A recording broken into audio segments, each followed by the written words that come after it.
Okay.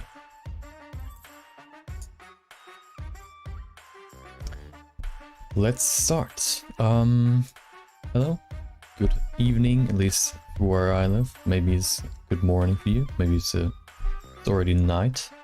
Today we're actually gonna finish my character I've worked on for the last 2 days. Let's switch this music. I just realized that this station only has like 3 songs. So let's go to something where we listened to the last few days. Let's go back to lo-fi, because that's probably the playlist that's the safest in terms of actually having enough songs and also being a good music for this kind of stream. Okay, nice. Okay, so but before we start, of course, the first thing I'm gonna do is my thumbnail for tomorrow, which means we're gonna grab our random number generator, pull up. I have 30 3D scanned assets. I'm gonna grab a random one out of all of those, and we're gonna make an artwork within 30 minutes. I'm gonna give myself 30 minutes to come up with something using that asset, and then like roughly 10 minutes or so to finish the whole image, which means let's generate our number 24. Dude, it's always in the 20 region. Let's see if we've used that before. If so, we'll do another roll, because I want to at least use most of my assets before I actually switch to, or like use one of those twice. Let's see, 24. We have 30, 29, 28, 27, 26, 25, 24. Oh, a new one. Nice. Rip papyrus. Let's extract that right here. Go into the source. Oh, it's a blend file, which is kind of handy. Let's see how that looks. Oh, okay, I think we can just append that. So let's do that. Put that in here. We can let the camera stay.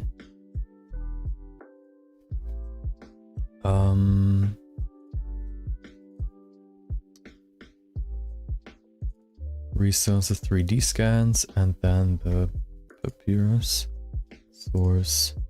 Append that. Collection, and give me that. Nice. Okay, let's see if the texture is already applied. I guess not. Nope. Let's do that real quick.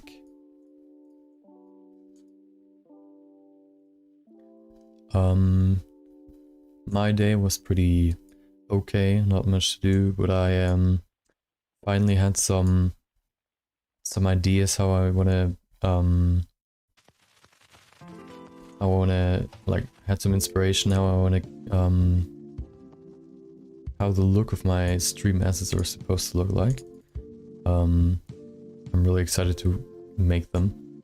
I'm probably gonna make them off stream just because it's a lot of just trial and error, and I don't think that's like fun to just look at, because it's just playing around with stuff and not really working on something like working on this character I'm working on right now. Where was it? Resources, 3D scans.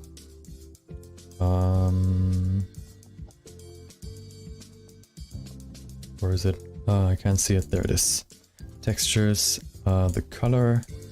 We need that, and we also need the transparency, which we can just pull out of this folder.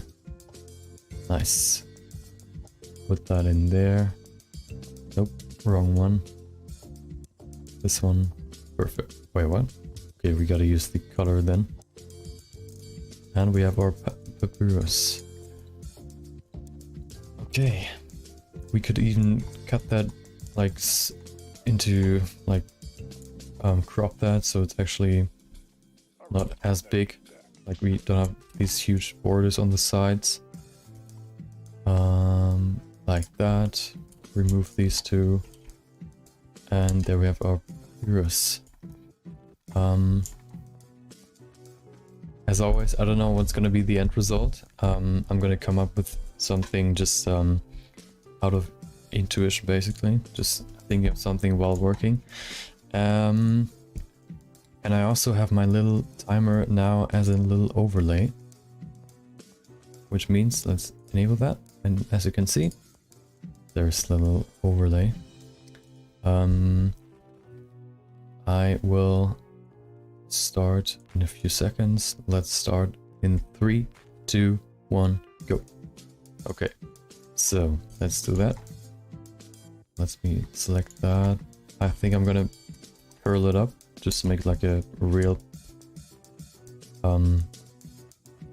like a folded up paper or something that was folded up before and now it's not anymore. Which means we need some cuts right there. We can select this edge, put our cursor in there, rotate that around, and use smooth.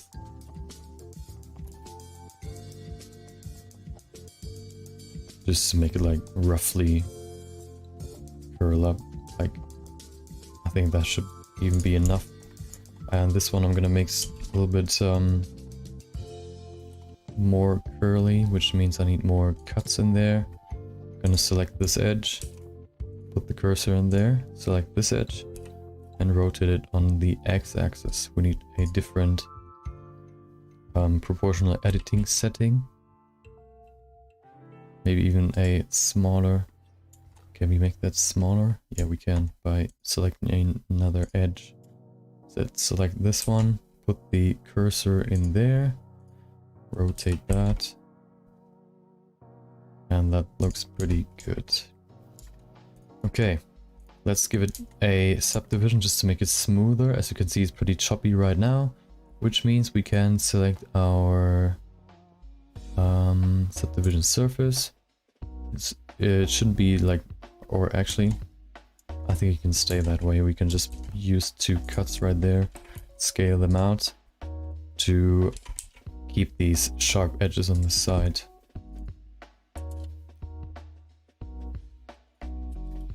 Okay. Now the paper is not rounded anymore. What we're gonna do is make a little table, or let's make something different. I have an idea. Let's see. I'm gonna make something glowing again, which means we need to select this and change these colors. We have this as our color node, which means we use a converter color ramp. Make everything that's white black. Everything that's black white. Change the distribution just a little bit. That looks pretty good. Maybe even more. I just want to separate the inscriptions. And now we can use that. We don't need the color anymore. Or at least we can put that in there. Because we use this one as our mask. Because we want to combine this principled shader with another one using the mask. So what we're gonna do, we're gonna put a mix shader right there and use an emission shader, plug the emission right in this socket, principled in there, use the color as a mask, which means everywhere where it is white, I think the principle is going to be applied, and everywhere where it's black, the emission is going to be applied to, which means we have to invert the whole thing. Or actually, no, it's the other way around, which is what I wanted. Which means now we can change the emission color to something like we can use a black body. Black body is basically light temperatures on a scale. If we use that black body node, plug that in there. It's a warm orange color, which is exactly what I wanted. Maybe even a little bit more. We can change that later. What I want to change now is the color input, the paper around the inscriptions basically, which means I'm gonna use another color ramp, which is just the easiest way of changing the color of the paper. I'm gonna make this one black as well, or at least pretty black. And as you can see, you probably already see what I'm going for. Now, let's see. We can make some... oh, yeah, we can. Let's see if I want to change this color just a bit. Or actually, let's switch to rendered mode. That's what it looks like right now. Let's change the strength, maybe. Or actually, I use my favorite trick I just discovered a few days ago, which is not only using a solid color for the emission, we can remove that.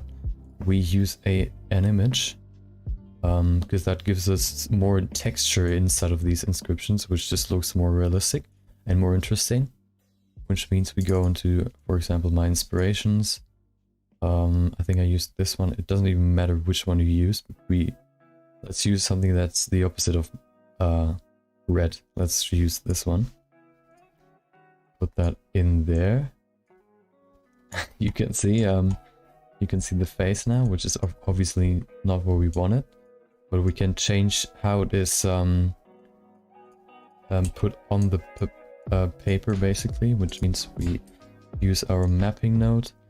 We can scale it up so it's either smaller, which looks kind of weird, but if you zoom in, maybe not as much, just a little bit, then move that around a little bit just to get a good shot. Maybe something with a little bit structure, not just brown spots. Maybe rotation. Maybe not this one, let's use Z. Rotate it, move it just a little bit to get a good shot. Okay, that looks pretty good. Now, because it's still like this weird beige pink color, the original image, we use another color ramp and give it a nice orangey color, and this one will put maybe a red like that. And we can also, just to make it even more interesting, put some more in here. Push that, for example, right to there, this right there, and then another one. We can make this one look like this red one. And this one we can change to something else, maybe a yellow. This might be a bit too much of a difference.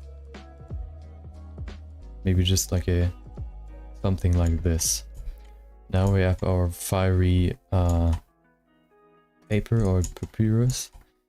I'm gonna make it floating in the air, as most of my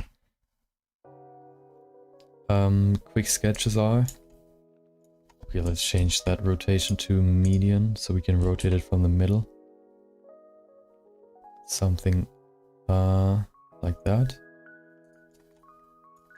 We can include our camera. Maybe give us a second window to look at, just so we don't have to look at it in the main viewport, which makes it just easier on the performance. Remove that, do something else. Hide everything, go into camera view, and go into rendered view. Now we can go back to performance mode basically. We changed the background. Object mode, no, we don't need that. We need this shader editor. Go into the world. Put the color in there. Or actually we don't need that. We could. Yeah, I want to try something. Let's use that. Open an HDRI. right there. Let's use something with a lot of structure. I think this one looks pretty good. Let's rotate that just a little bit. I'm only using it that because of the structure in the background, not because of the light is giving off. So what I'm gonna do now is change the color of that, which I'm gonna use is of course another color ramp. Put that to black and white. Use the whites, maybe make it another yellow. Increase the blacks. Use just a gradient of black to give some more get some more structure in there. Like that. That looks pretty good.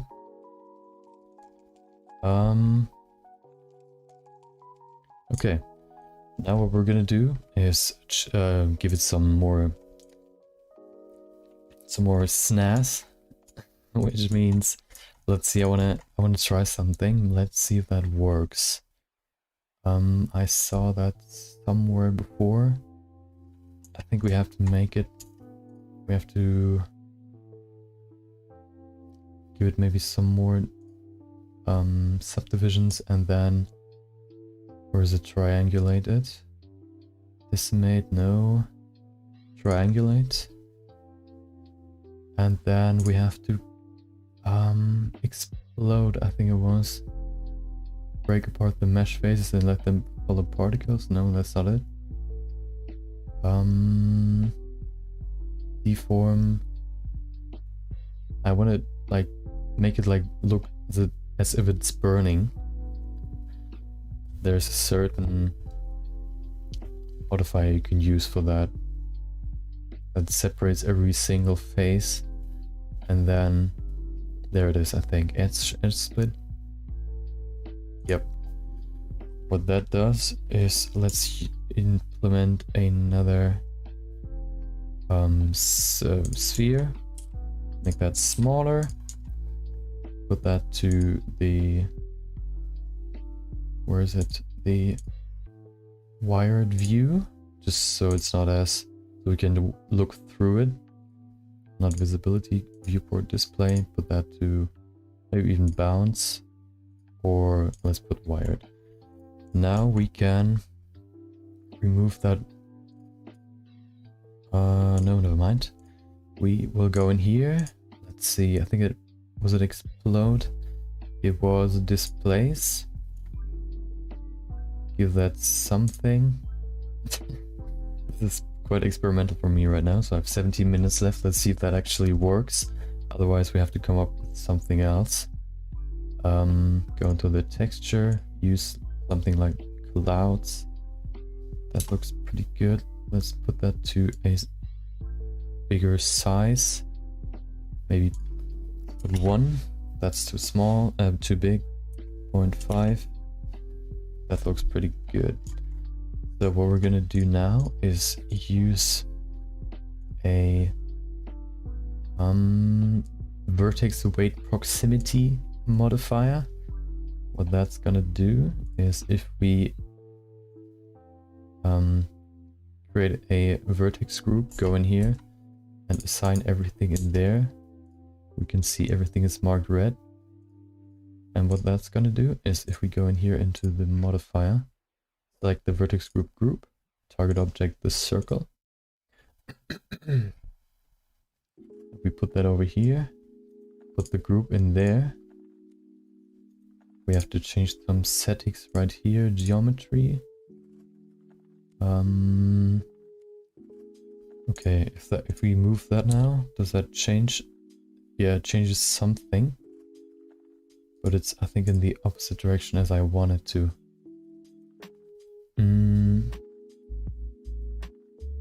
Or actually, let's see, explode.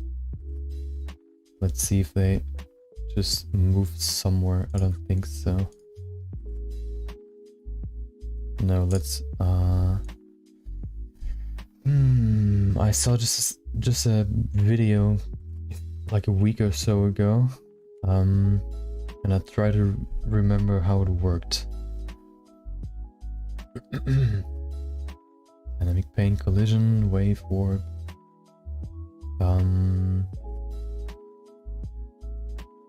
Deform, hook, displace. Displace doesn't work because displaces everything in the same direction. Or evenly, which we can't use because we have to move every single face in a different direction. Which means we have to use something else.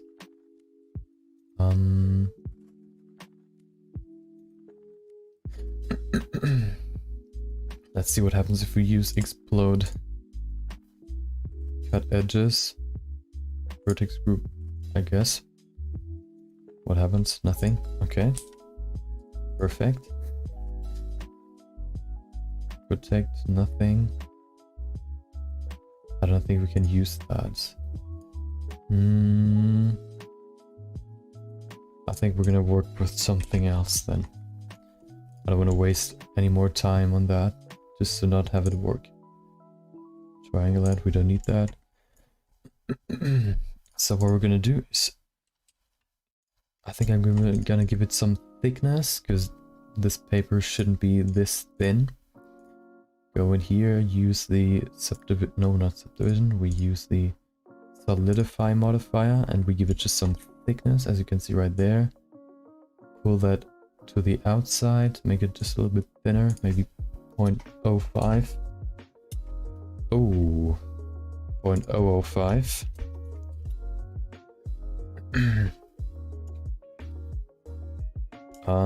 Can you see that? I think so, yeah.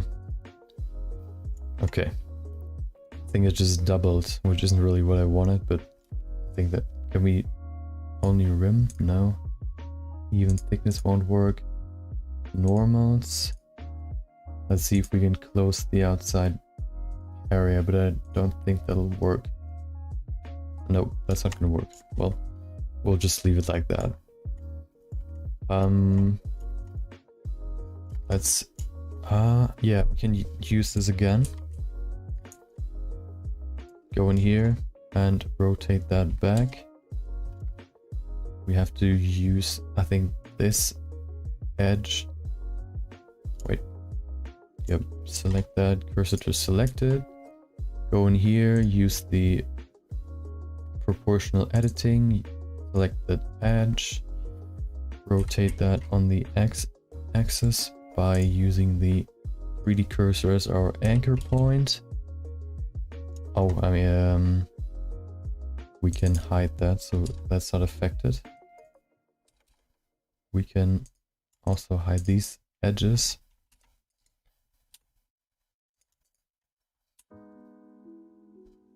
Once this is done, this is not going to be as hectic anymore. This is just the first part, basically, where I'm gonna create my my thumbnail for the stream on YouTube. I don't think that's gonna work. What we can do is just go in here, maybe just move them by themselves. So let's remove the rotation so it's easier. Go in here.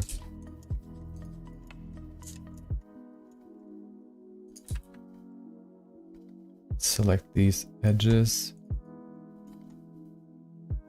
Or we can just make, or like pull that up again. So let's do that.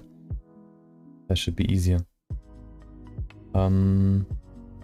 Which means we'll just append the collection again. Append collection.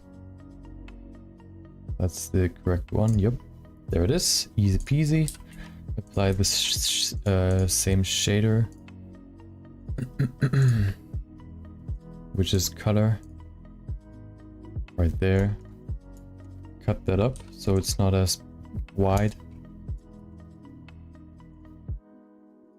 Right there, and right there.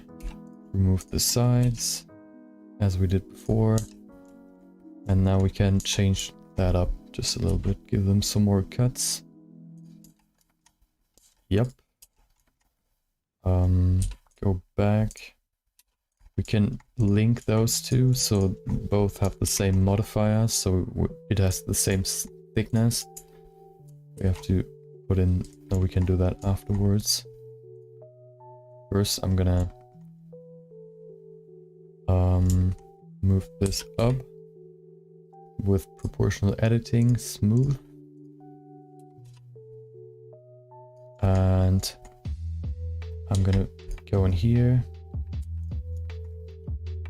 Let's rotate this one down just a little bit. 10 minutes left. Go into sharp. Put the cursor in there. And rotate that on the x-axis. Actually, I want to make it just smaller. Which means I'm gonna go in here. Put the cursor right there. Rotate that. Nice. And now we need these edges on the sides.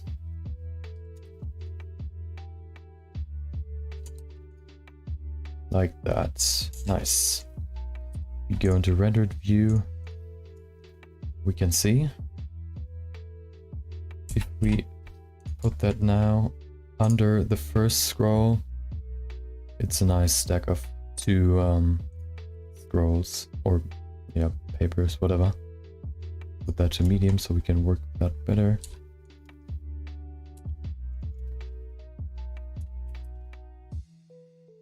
Like that. Rotate it on the z-axis.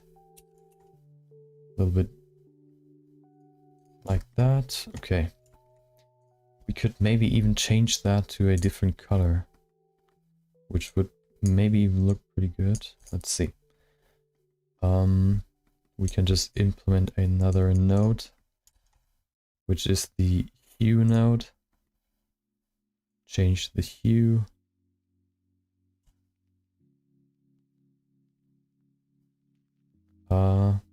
Let's make water and fire. Okay. What I'll try is something using a plane. Gonna cut that up into a shape. Let's see if that actually works how I want it to work. It looks kind of weird right now, but still work in progress. Put that over there. Okay. Like that. And now we can make another shader right only for that. Where are the nodes? There they are. We need a normal,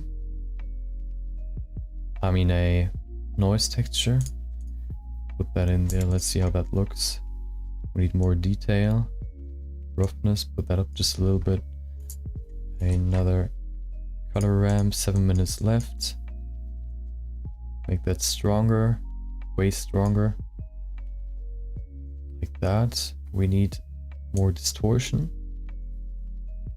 And the scale should be lower. Let's see how that looks. We can still adjust the shape if we need to. Let's use a subdivision surface. Change up the shape just a little bit. And a point right there. Can we do that? No. Okay, never mind. Put that right there. Just trying to get an interesting shape. And by using the subdivision, we can use another displacement to just place it vertically. Use this texture. We need more geometry, and we change the strength just a little bit. It should just not be even, and that should be good. Put that up. make it just a little bit more three-dimensional. I still don't know if this is gonna look good, but let's see. Maybe put that behind the first scroll.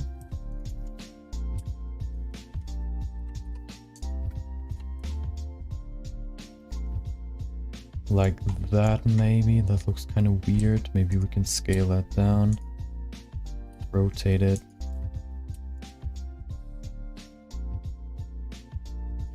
Use another one. Scale that up. Rotate it. Nope, not like that.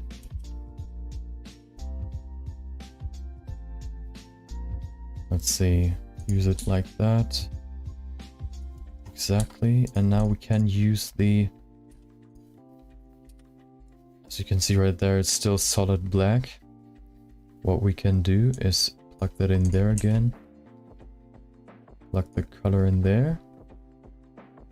And use the black and white as our alpha. So we only have these sparkly, or not sparkly, but only these white parts. We can maybe increase those. Give them emission. Where's the emission? There it is. That do something yellow. We can... Let's see if that looks good. Put that in there. Go in here. Paste that. Put the color in there. Ooh, nice. Okay. It looks kind of weird, but let's see if we can change that. It looks kind of comic-y, which isn't really my intention. Make it more fiery. Give it more detail. More roughness, maybe. That looks pretty good. And let's copy those. Rotate them just a little bit. Nope. Just... Oh, wrong button. 3 minutes left. Rotate those down. Put them over here. Come on.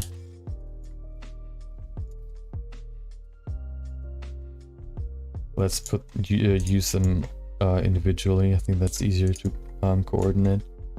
Which means we wrote that down in this direction. Maybe change that up just a little bit. Put that over there. And now we can separate those shaders. Make them water. Material 001. Use the color in here. No, in what? In there. That's... Oh. Of course, we only used a hue node to change the color. We paste that in here somewhere. Where is it? There it is. And now it's white, blue, I mean.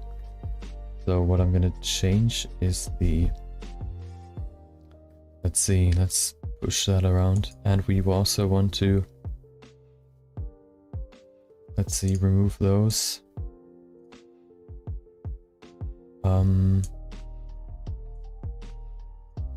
Where's the noise? Over there.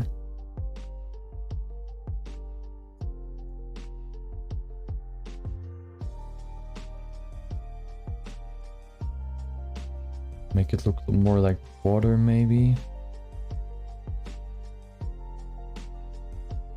The distortion still has to be in there. We can probably not combine it fast enough. We'll try. Or we can play around with these ones. Ease, maybe.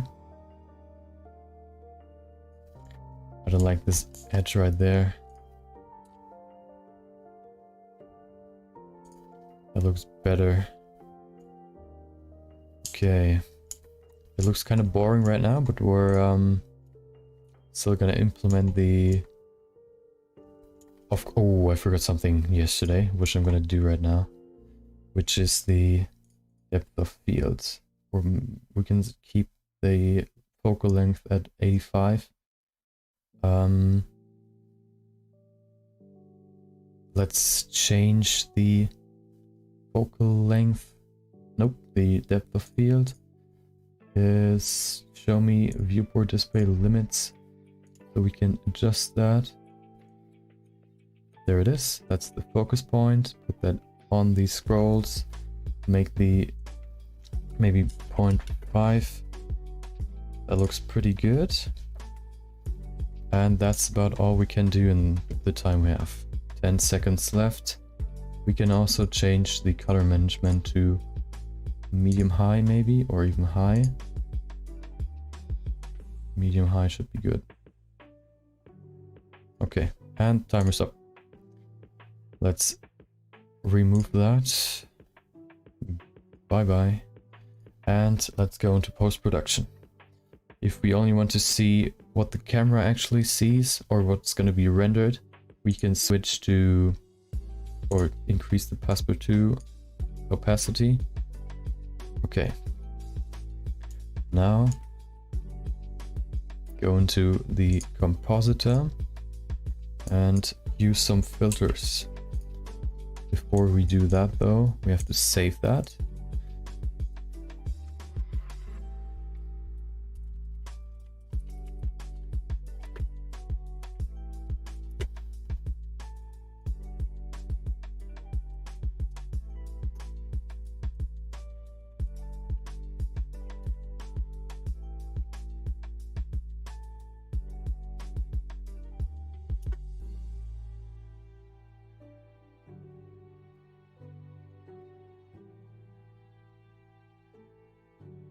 Okay, save that as quick sketch 6.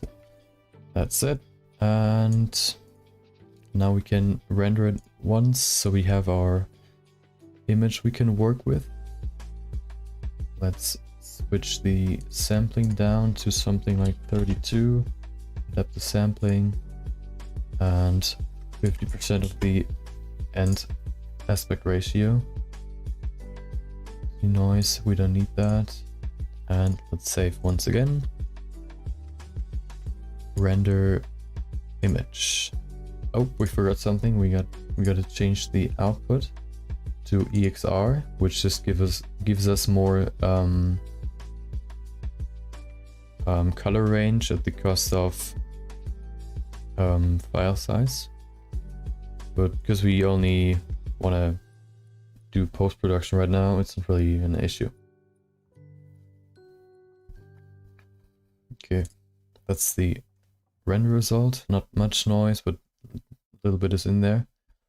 So what we're gonna do is pull up our image we just rendered. Right, where is it? Render result, right there. And let's do some post-production, which means we'll put in a output viewer node so we can see the changes in this image. We use a filter denoise to get rid of all the noise that was still in there. And now we can use one of my two favorite filters, which is the glare filter, which just gives it some more glow. Let's see, maybe streaks won't work that well. Go into fog glow. Make the threshold a little bit smaller. Even this. There you can see it's getting more like shinier. Oh, let's put it to 0.5. Okay. The size, let's switch that to low. What does high look like? I think it's just less, yeah, but let's see, use low. Without it, without these two, and with it, immediately just looking better. Let's see, we can use a, do we have to use anything else? We could probably change the color just a little bit. Go into Bright contrast, maybe some more contrast. 0.25. Yep. Brightness can stay that way. Push those back. Let's see, what else can we do? The curves, do we want to change the curves? I think the curves are good. I think it's time for our favorite lens distortion filter. Put that to fit, and then dispersion to maybe 0.1. Not too crazy. That's probably too crazy. 0.5, just a little bit. That change anything? Put that to 0.25. Okay. We just want to have a little bit of dispersion right in these edges or corners. And I think that's about it. Let's see if let's try some more filters right here. I've never really played around with those. Corner pin, let's see what that does. I think that's just for pulling in corners through the middle or somewhere else. The matte channel key, chroma key. We don't need keys. Displays. Let's see what that looks like. Maybe we can make like a little distortion. Like if you look above a flame, the environment behind that is always gonna look like displaced or distorted because of the heat. Maybe we can get that in there somehow. Do we have any textures? I don't think so. Plane track, movie distortion, map UV. I don't think we can work with, or we can implement that.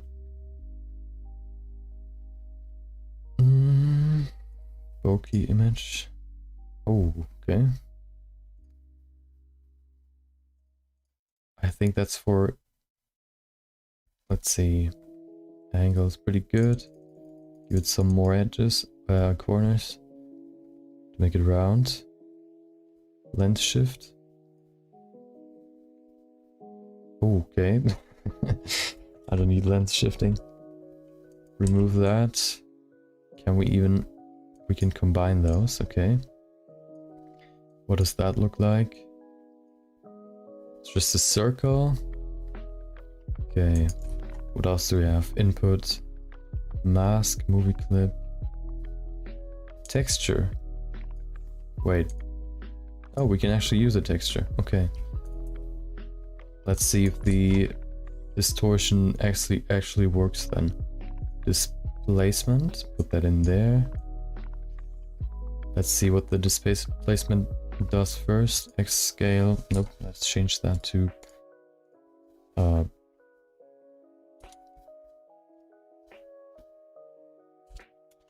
wait, I changed it to 0.8. Put that to 8. Nothing happens, of course. Let's see, if you put that to 1, nothing changes, of course. Let's see if we can use a different node.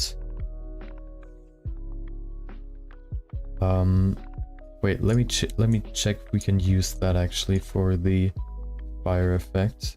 That to fit, put the texture in there. Oh, okay. Scale, put that to 5.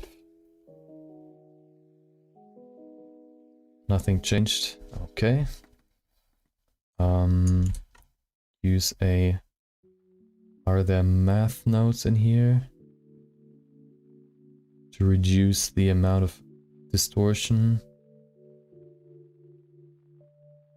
Wait, we have color ramp, right? Do we not have any... Do we have...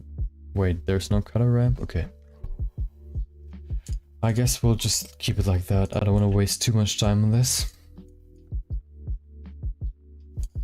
Okay, I guess that's all we can do. I think the focus isn't that much on the scrolls because the fire and the water around it are pretty bright, but well, we only had 30 minutes, so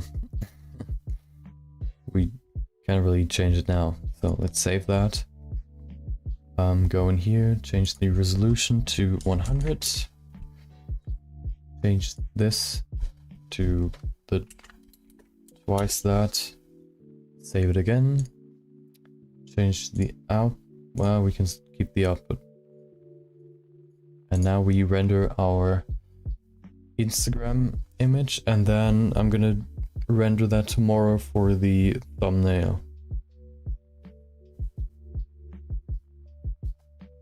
And that's gonna be the first part done. So every stream, the first part is just gonna be like this. I'm gonna grab a random 3D scan from my folder and gonna try to come up with something interesting. Like an interesting image. I think because we use a solidifier, you can see right there these weird lines. I think that's just because we doubled basically the image or the object, and now we have this little line down there. And of course up here as well. Let's save that as a PNG. Or yeah, let's save that as a PNG.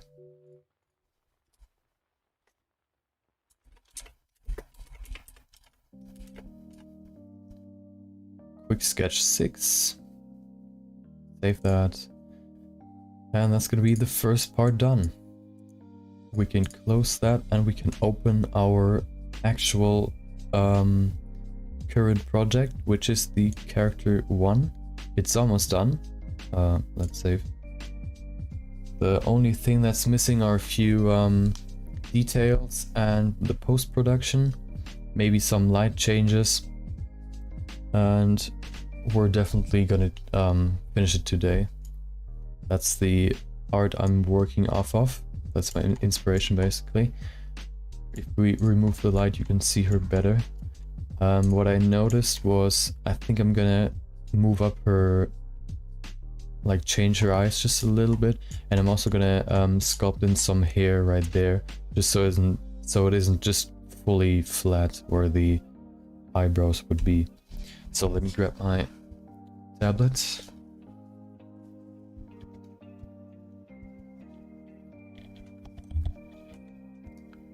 Tablet's ready. Let me drink something real quick.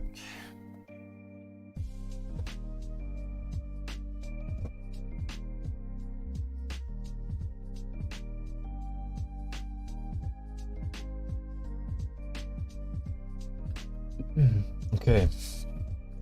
On the first day we modeled, I think, everything except the wings,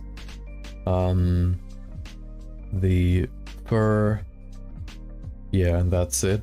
On the yesterday we did the wings, the fur, and we also did the materials as well as the rough lighting, which you can see looks like this right now. And we also did the shading, basically putting everything together, not only the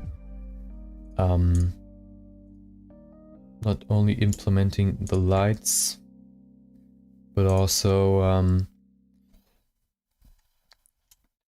putting the shader on the individual parts, like the ear, her face, and all that. So what I want to do now is put in these eyebrows, make them more interesting, because right now they look pretty boring. If you look at them, nothing's happening. I want to change that, so let's switch back to solid view.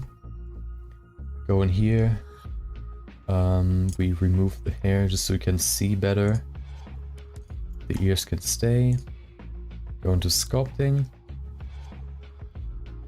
Let's remove the lights so we can work without any hindrance. We could maybe even switch to material preview so we see the eyebrows, and we remove the ears just so we don't have these weird green cubes right there. Nice. Okay, let's work on that.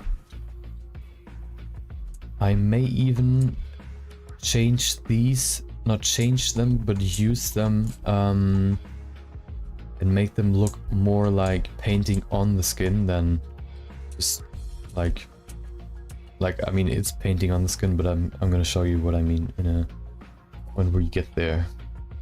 We have some more time today because we're almost done, so I can devote some more time to individual stuff I want to focus on.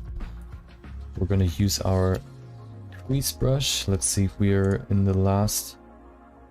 Oh, we applied the modifier, so we were already in the highest.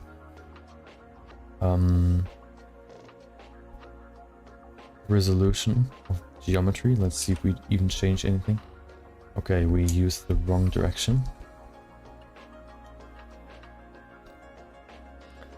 Okay, let's switch that to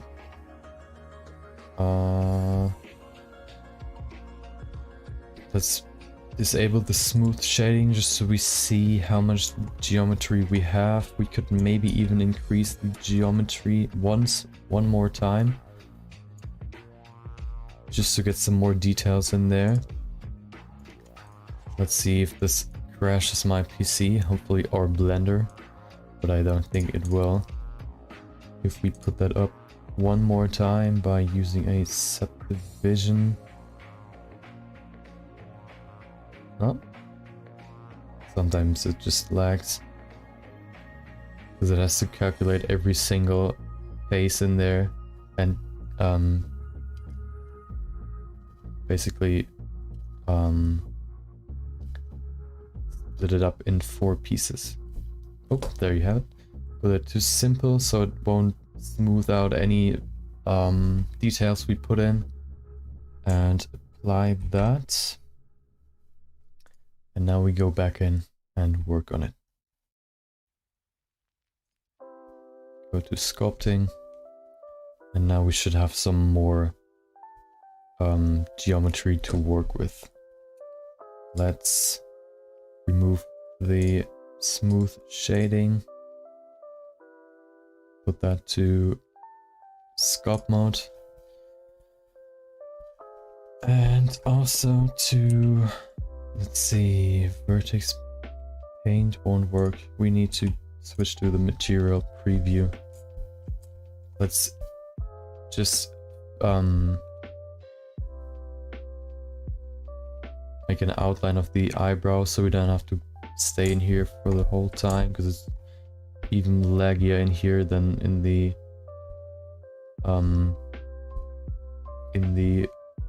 sculpt preview or the layout preview. Go back to solids, and there you have it. Now we can put some hairs in there. Just pretty rough, because we don't have that much geometry. We can't really make like individual hairs. We just want to make a little more than just a flat surface that it was before. Okay, make it maybe even a little bit thicker, like that. Just a little bit, just looks just way better with this change than without it. Let's see how that looks in material preview. As you can see, if you especially look from the side, it's actually like 3D now. So let's go on this to this side, do the same here, outline it first,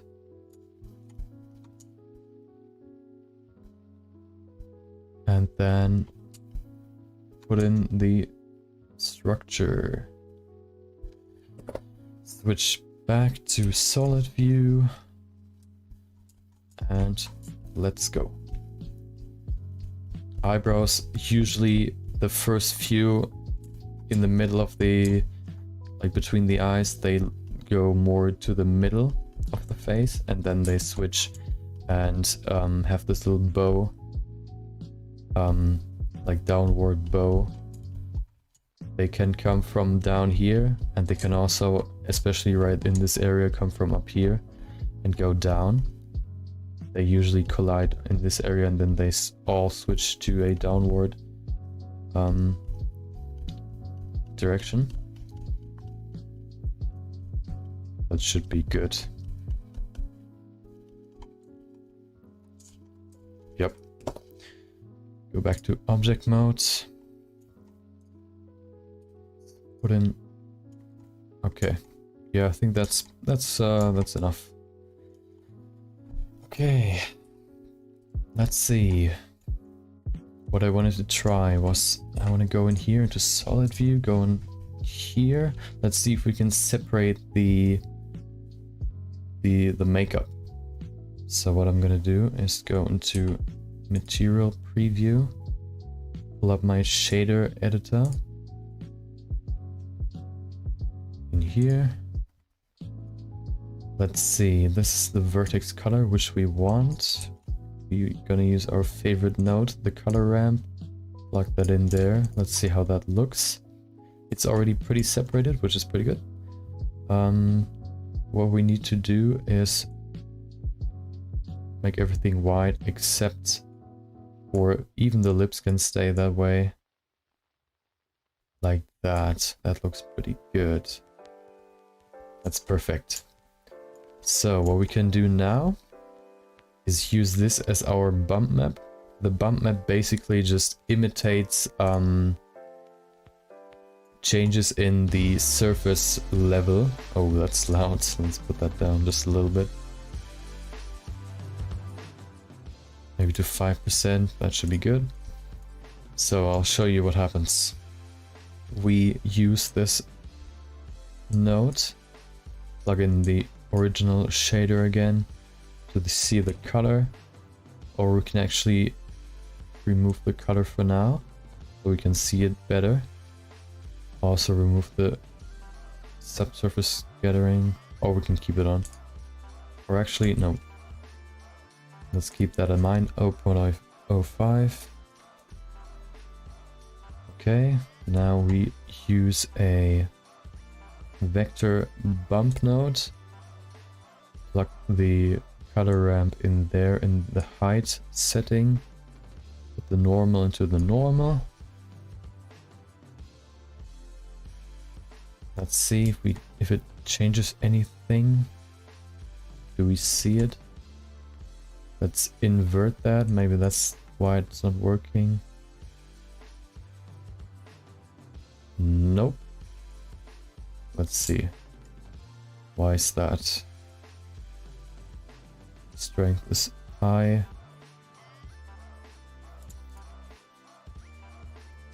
Usually black means black means it goes down and white means it goes up. Or like, I'll show you. I'll make it work. It won't I won't give up. Let's see if a random color works. Maybe just this color won't work, so we have to give that up. Let's see if just a random color actually works. Maybe we have to change the settings on the shader. Put that to settings, bump only. Let's put that to displacement and bump. Shouldn't make a difference right now. But if we use just a random texture like a noise texture, let's see how that looks. Change it up just a little bit, the scale up to get some more in here, detail down. Use another color ramp to give us some more heights and more low parts basically, and plug that in there. Color into the height. Nothing happens. Or oh, okay. Now it works. Okay, why doesn't it work with this one? Let's see. Let's remove that. Get this color ramp closer. Okay, this actually works, so it's not the problem of it just not working. Use a reroute to make it more sorted. Layout, we don't need more. Put that down there. Put the color in again. Okay, nothing happens. Why? I mean, we can paint it, I mean, sculpt it in if we want, but it would be easier to just use a bump map. Color. That's weird. So I guess just vertex color doesn't work for bump maps. So that's not gonna work. Let's just sculpt it in then.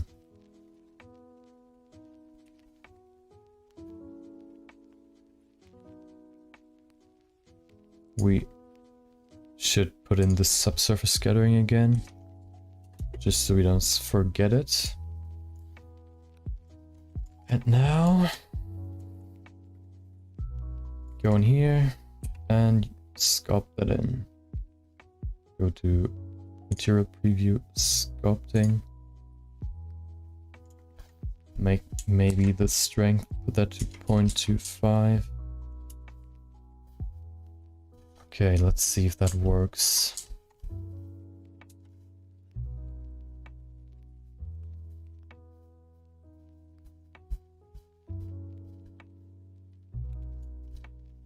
Let's see how that looks in solid view. Nothing. Oh yeah, it changed actually. But I think I'm just gonna keep it without any bumps or anything, because I think that's not necessary. It won't really change the look of her. Get back the hair. Okay, let's work on the rest. Let's change the light just a little bit.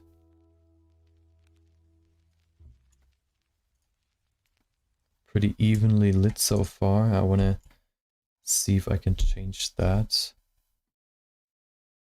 We have a good edge light back there. I want to get some more highlights in here. Show me the... I want to have another horizontal window to see the render down here, so I can work up here.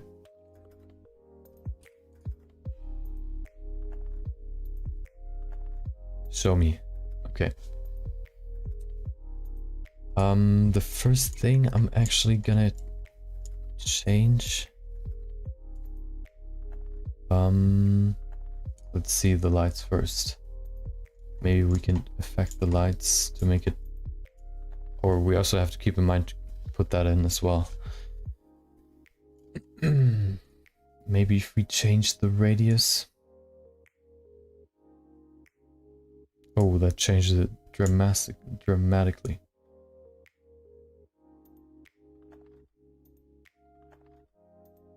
Okay, maybe make that smaller as well. And now we can lower the power maybe to 30. That's too much. 20.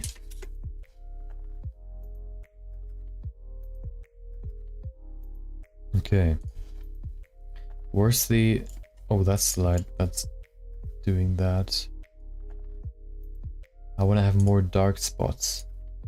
Wait, let me change the world to a pitch black. Okay. Now there's no other light coming from the outside.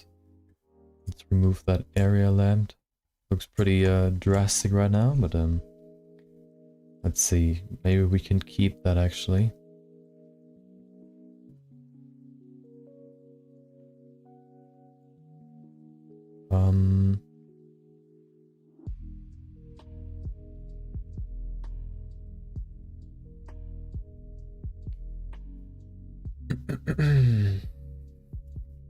we have good highlights right there. We also have pretty good highlight right there. This face could maybe... We could put the diffuse, this one a little bit to the side, just more to the left of her. So it's not pitch black down like on this side. So what we're gonna do is show me the cursor. World origin, where is it? Can't see it. Okay. Where's the cursor? Wait, it's down there? Dude, where is it? It's just hidden. I didn't even... What did I disable? Oh, I'm in sculpting mode, that's why.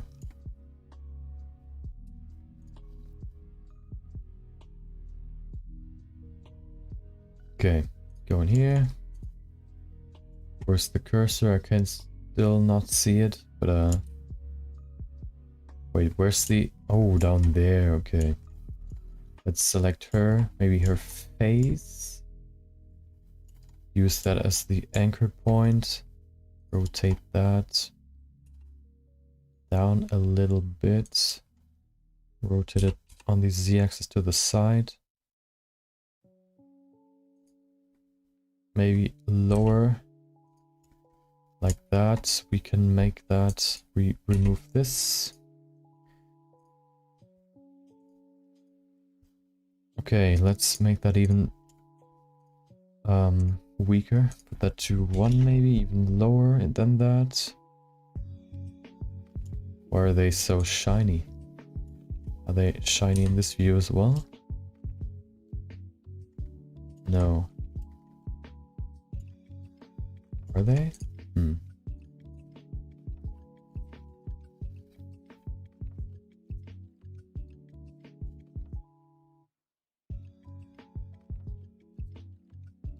I actually think she needs more makeup. We can change that soon.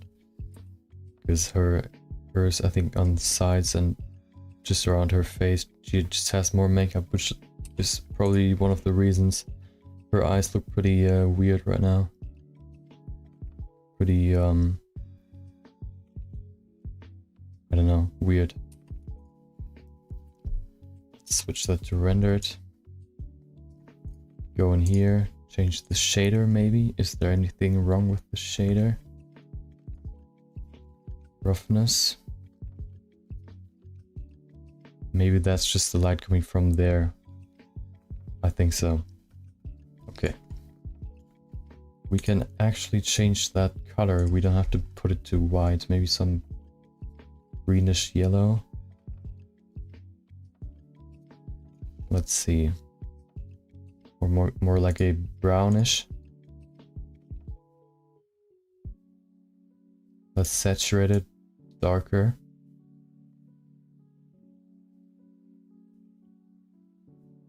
Make that even smaller. Maybe something like 0.25. Actually, we have to make the saturation less, because otherwise it won't really provide any light. I think that should be good. Okay, let's change her makeup. Wait, let's actually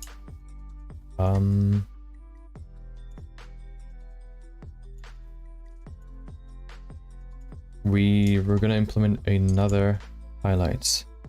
We're just gonna point right there, but not exactly right there from this angle, but from the side. Maybe even lower.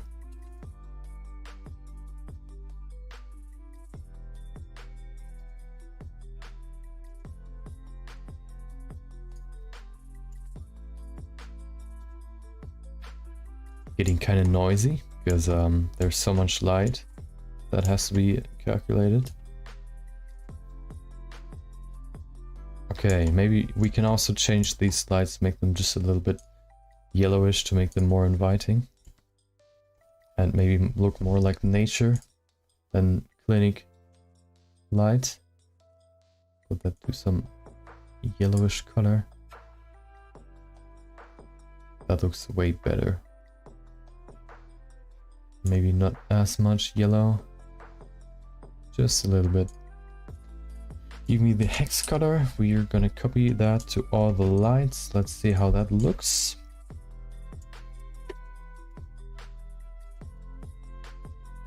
So I was kind of excited today because I was trying to figure out how my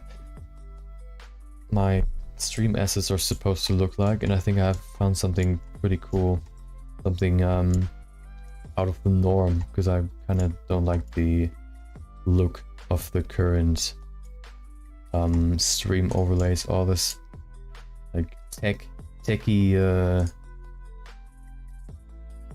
I don't know, just sharp edges, and everybody uses these basically the same colors but just in different combinations. I think I'm gonna do something else, something different. Okay, let's increase that radius just a little bit to get some more of her face in there. Oh yeah, this looks way better than before. The lighting before, it was just pretty even everywhere, which made it look pretty boring. But now we have some pretty good lighting. Maybe we can increase that as well to get some more of the shoulder. Okay. Let's change her her makeup. We're gonna go back to solid view. We don't need that right now. Solid view right there. Don't need the camera.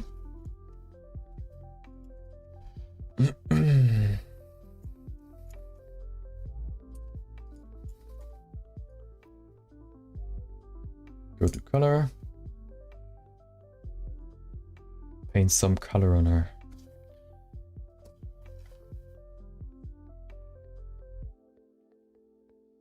I'm probably gonna like make a schedule where I will work on, probably at first I'm gonna work on my stream assets on Monday, Tuesday, and then on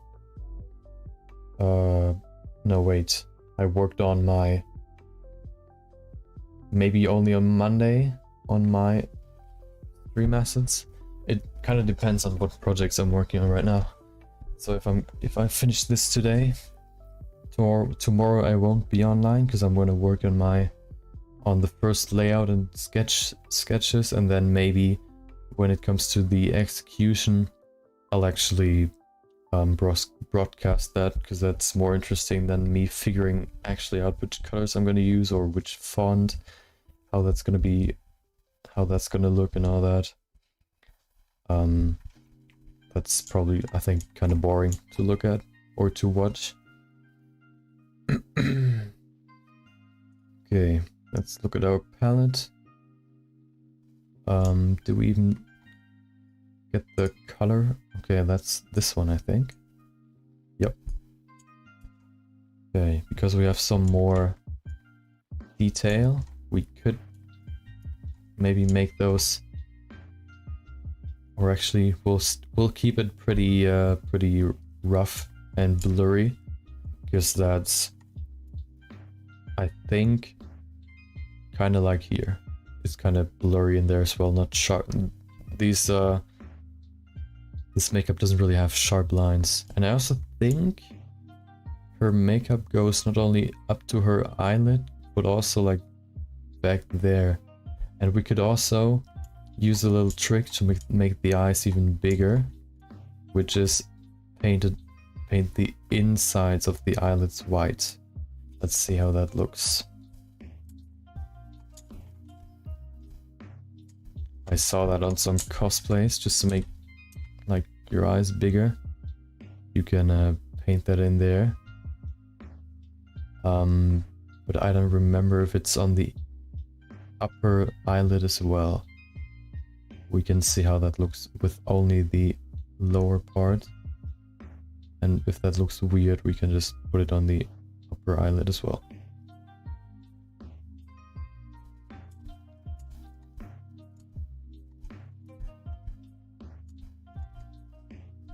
I'm also probably gonna, if I have the time, cut some videos. I could probably even do that tomorrow. Maybe a quick, like a quick sculpt basically, showing off this character.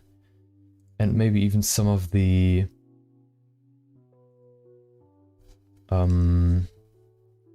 quick sketches I did. Just as one of my first videos. I want to actually make videos, but I couldn't really find the time yet. I'll probably have more time once I finish all my assets. The first thing I'm gonna do is make some like video, like YouTube animations. Like if you want to watch it live, you can go to this channel, for example. Which is why I haven't really published any videos yet, despite the fact that I still have to make them. Okay, let's blur that and see how that looks. Oh.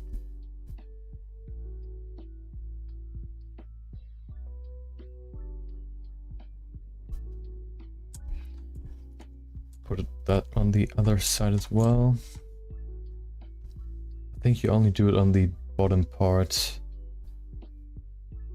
You don't need to put it on the upper part, because it's basically supposed to look like the eyelid doesn't stop right there, but it goes deeper, which is why you don't paint your upper eyelid as well, only your bottom eyelid.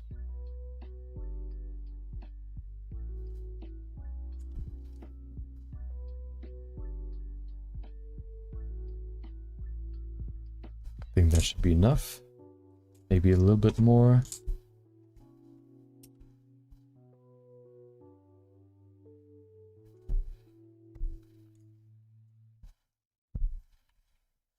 Blur that, and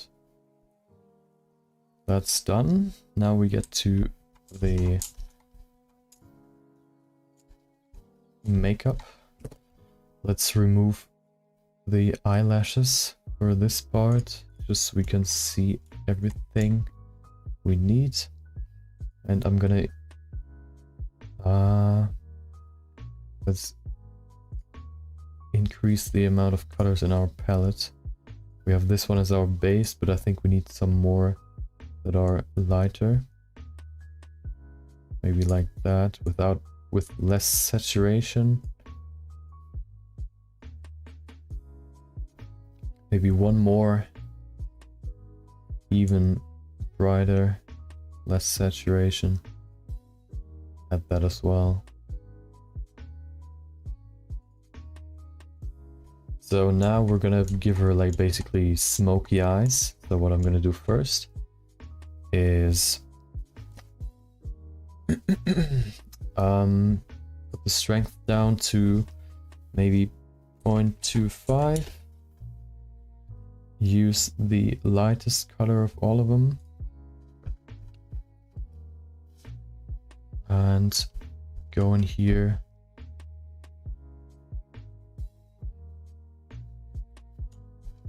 I think we have to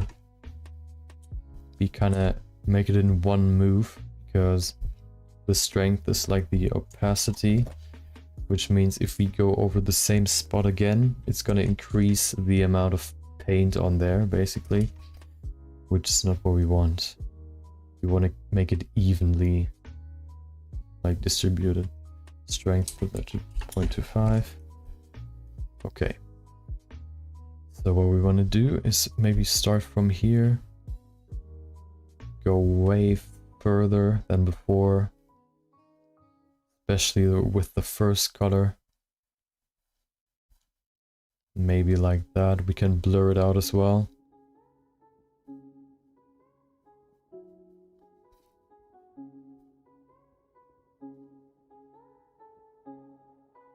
We can do one more, even maybe a few more layers. Because of the blur, it's gonna give us a good transition between the color gradients, or like the darkness or the amount of colors that are on the surface. Maybe 2 more. The hardest part will be to make the makeup on both sides kinda even, to make it look symmetrical. Okay. Now, if we blur it, you can see it's gonna get, we can get this nice transition, get these smoky eyes in there. We can probably even give her some more on this part. Like that, up to there. Blur that.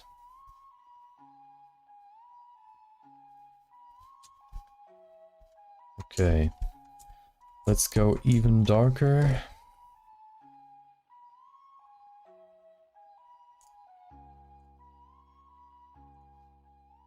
Use the second darkest color, or the mid-tone. Go in here again with the same strength.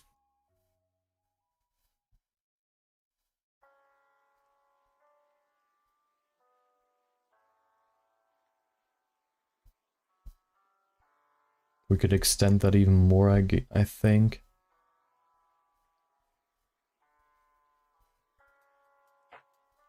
Okay.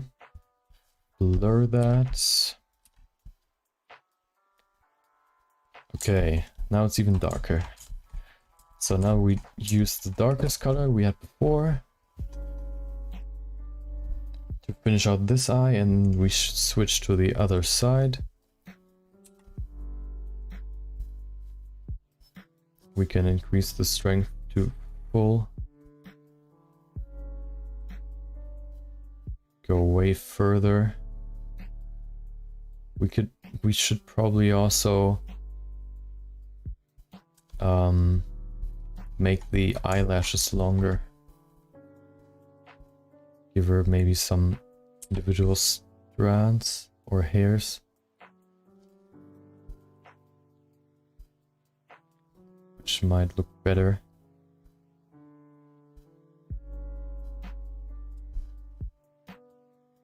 Okay.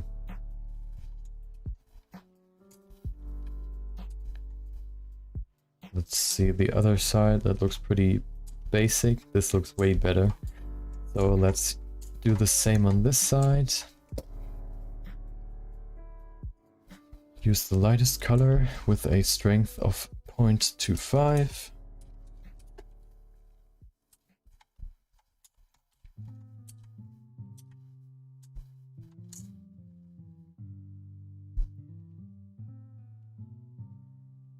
Go pretty far right there. Pretty big.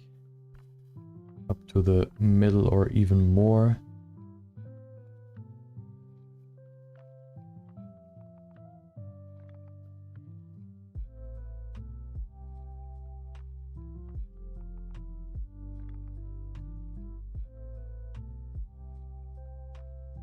I'm still doing my speaking exercises, which basically should help me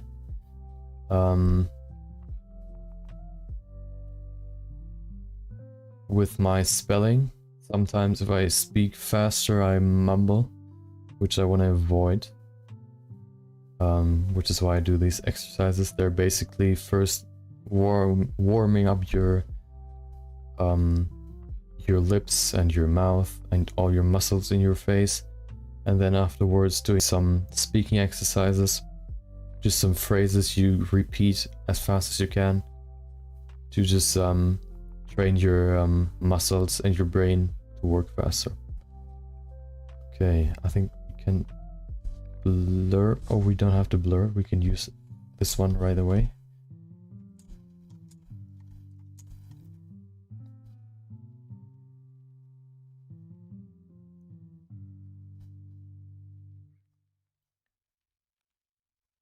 It always bothered me how I mumble, not only in English, but also in German. Which is why I want to get rid of it. It's not really that people don't understand me necessarily, but it just annoys me. Which is probably the worst.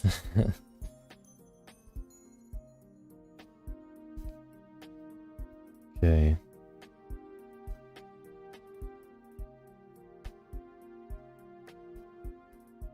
The darkest color.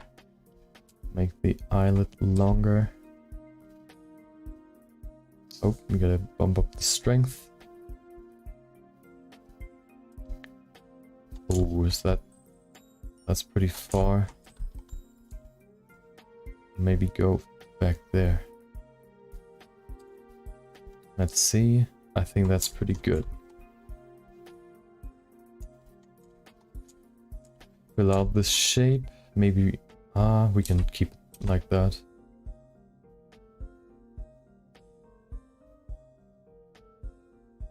As I said yesterday, the view of the camera is like from the other side, so you can't really see this eye that well. But I'll probably make a round table, which means the character's gonna rotate so you can see her from all angles. Which means you will see it then. So I'll fix it for that. Get some more individual hairs in there. Okay. Let's see how that looks now. I want to give her just a little bit more makeup. What I also saw is sometimes you put a little bit of white, not only in here, maybe 2.25. Not only in here, on the edge, but also up here, and I think, yeah, I think that's it. In these little spots, I think they highlight your eyes even more. I don't know how exactly, but there has to be a reason if everybody uses it.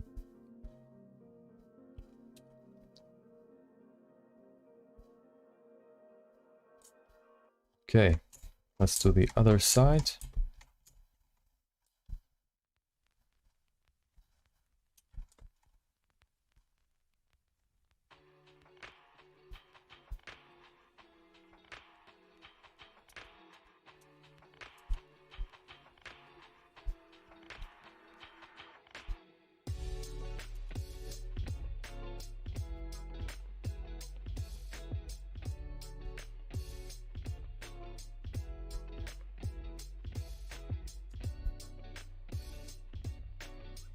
Okay. We could maybe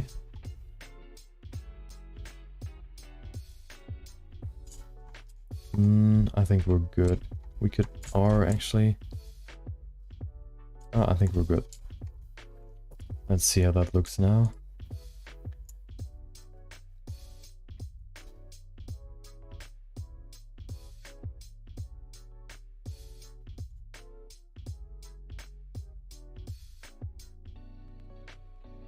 That looks way better. Let's make her actual eyelids longer, and then we should be good.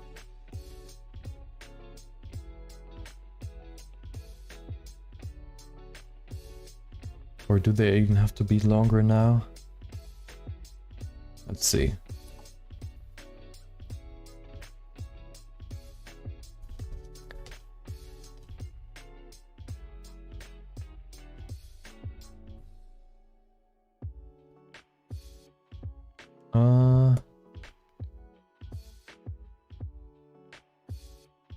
we need to make a test render to see that, because the noise is so dense we can't really see it. Let's save that and make a test render. Put that to 32. Depth of sampling half of that. Go in here into the compositor and put in the denoise filter and enable the denoising passes so the denoise filter works better.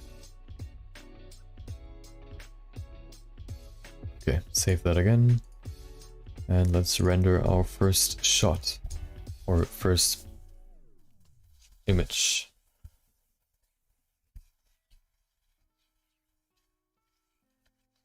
I'm also going to change the horns just a little bit. These ones look like more solid, whereas these ones in my render look kind of glassy. They're not as dense in the middle than I would want them to be. They don't break the light enough. Okay. Let's see.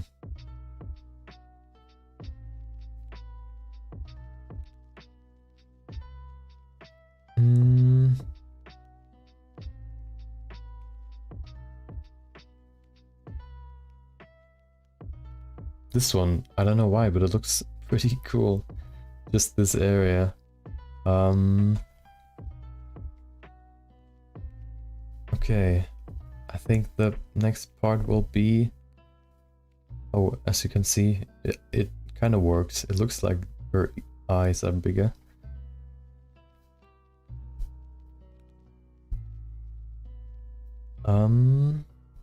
We could maybe... let's see if that's necessary. Let's see where she looks from this angle. Okay. I think we keep her eyes like how they are right now. Let's change the horns now.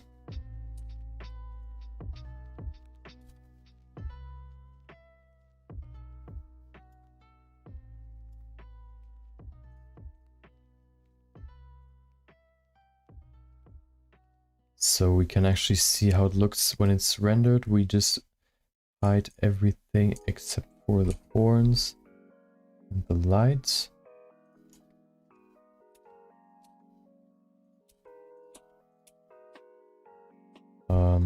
Eyes as well, eyelids. Okay. Now we can see just the horns and the ears. Go in here and now we can work with it.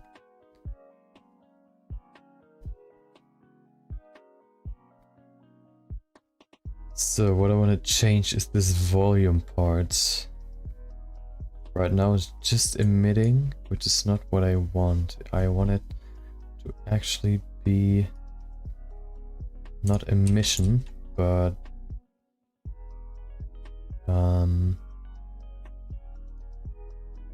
let's see, maybe translucent. What is this for?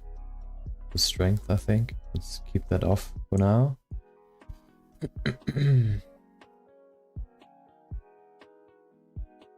Wait, we gotta put in the translucent into this part. We could maybe increase the roughness just a little bit.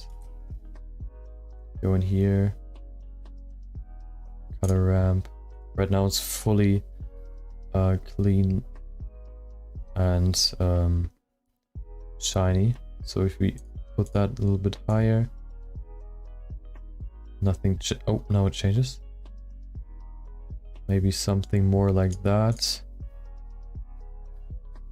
Now we will also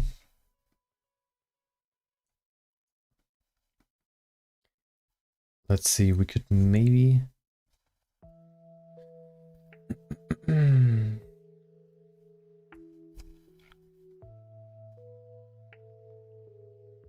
What happens if we change the transmission? Okay. Put it to more like a 0.85 maybe? Maybe a 0.9. Okay, so it's not fully like glass. And now...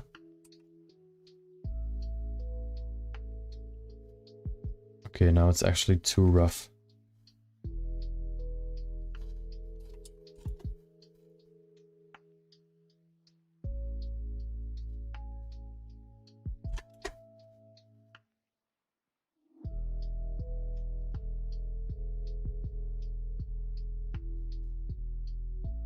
Oh. I changed the wrong thing. I have to change my transmission.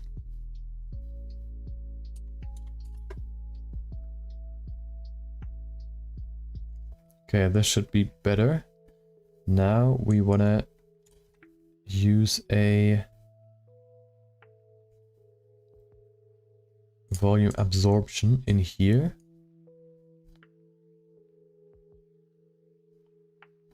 And we can probably put the transmission to full. The volume absorption can be like a light green. What it basically does is the deeper the glass or the horns are, the more light gets absorbed. Which means if we go closer,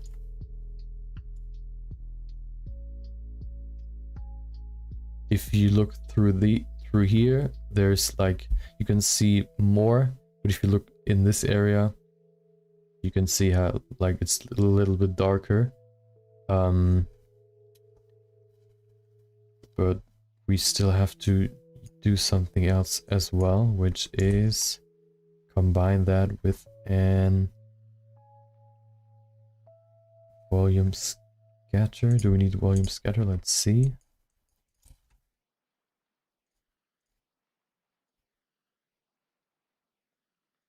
This is the scatter part.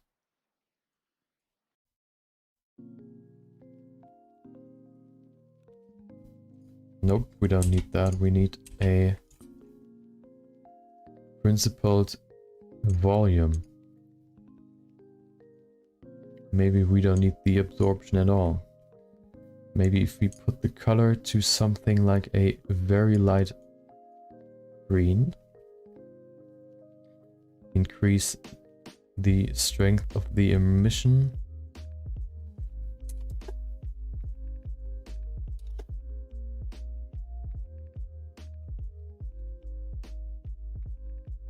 Maybe the density, let's see if we can increase that. Also, we can change the IOR on the glass, which shouldn't be glass.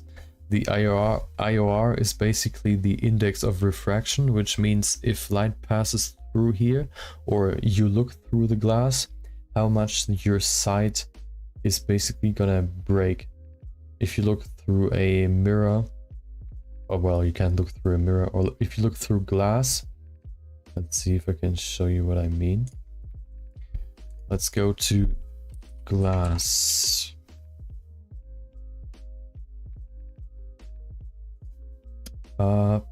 If you, let's see if there are any glass like that. As you can see, there's nothing really behind this glass bottle, but because of its index of refraction, you can basically look at this spot and it breaks, and you can actually see this bottle while it's not even behind it. So the index of refraction basically dictates how much your vision or the light that's going to enter this glass is going to be broken. So what we're going to do is maybe reduce that to a lower number, because the lower the number, 1 means it just passes through. Let's change that to something like a, or actually what happens if we put that to 2? Something really crazy. I think that's actually pretty good. So let's keep that at 2. put the emission strength higher, maybe 5. That looks better. Now it's closer to this. Oh, more emission, 10.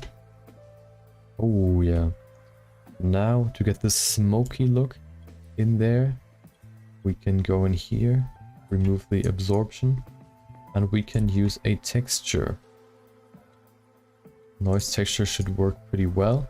What the texture basically does is it's not only a 2D texture, so it's not only giving you a texture that's on the X and Y axis, but it's actually also giving you a texture on the Z axis, so it's basically a cube of texture, which we can use to create smoke.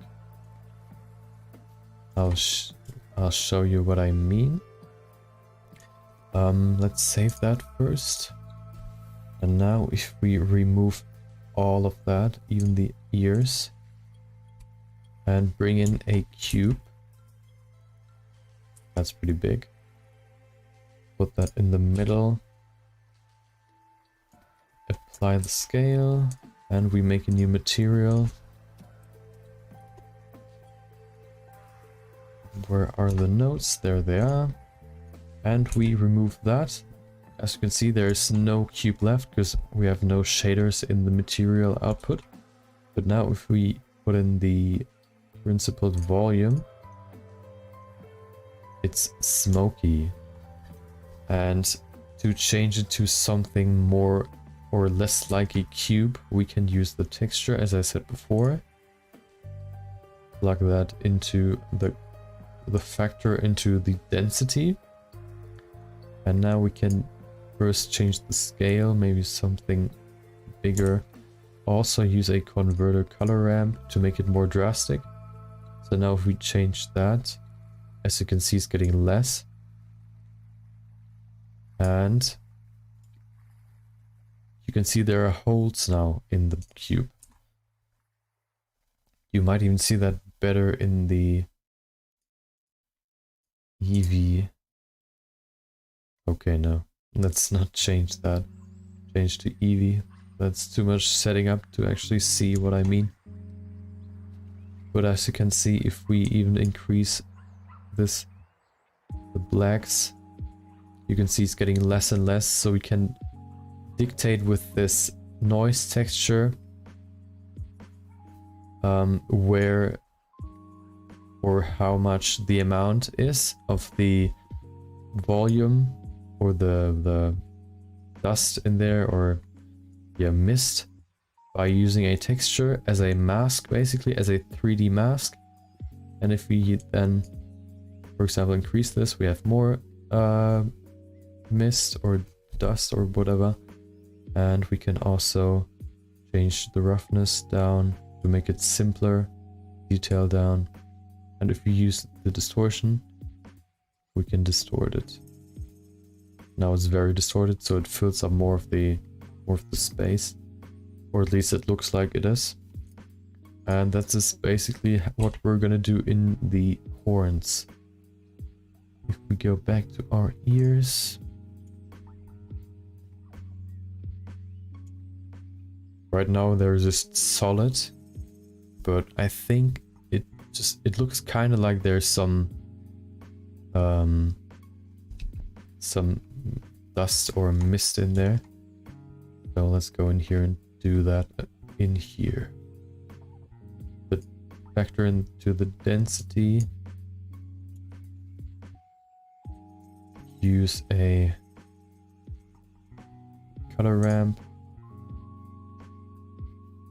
Make that more drastic.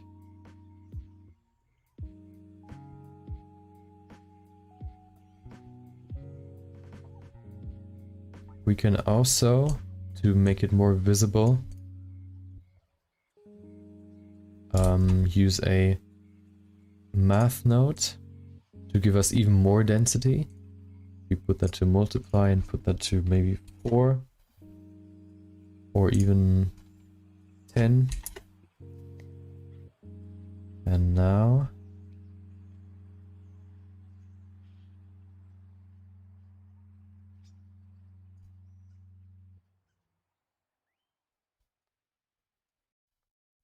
But the roughness can stay that way. Detail, maybe just a little bit more.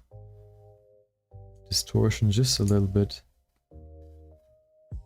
Let's see how that looks without principal volume. Just glass, basically. And now with principal volume, it looks like this. It's kind of hard to see the changes of the, like, that the noise texture has.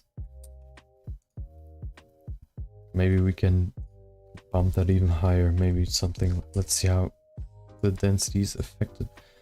We put that to 20. Getting kind of dense. We probably need even more. Put that to 50. Getting more and more like dense. So if we increase that even more to something like 30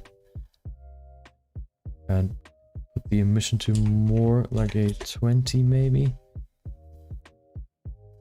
Now we can play around some more. It's getting brighter now.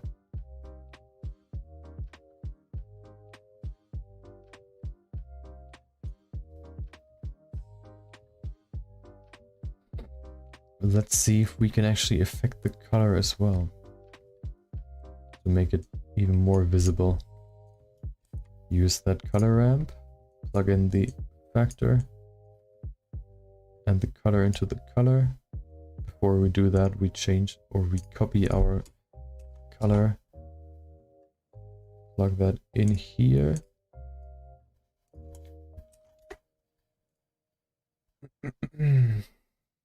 Change this color to something darker, more saturated.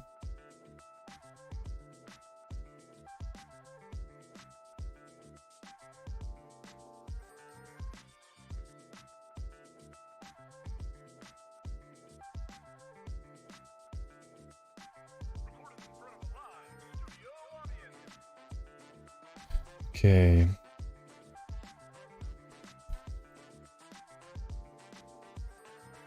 Let's see if we can... Oh, I know what we can do. We can make it so the outer rim of the silhouette basically of the horn is less see-through than the middle part. What we have to do for that is use a layer weight. What that does is, as you can see, it gives you this, the more it gets to the outside of the silhouette, the brighter it gets, which means if we use a color ramp once more, we can affect that, or we can even use, maybe we don't even have to use it. We use a, like that, we can put the blend higher. Oh, okay, we have to use the color ramp.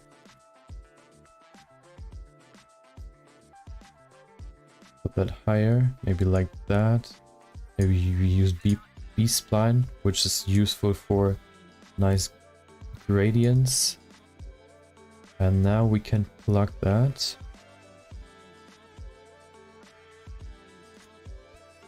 into the transmission. You can change it some more. I think we have to invert it.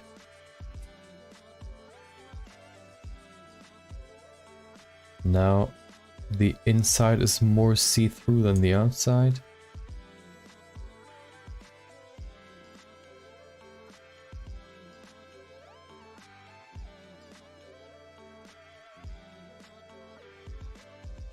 But what that means, we can... No, I think it's easier to work with it like... Oh, wrong one.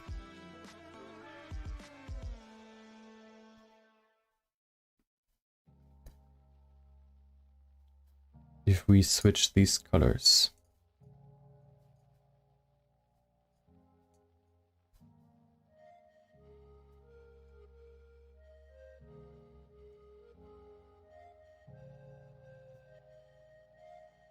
Maybe switch it back to ease.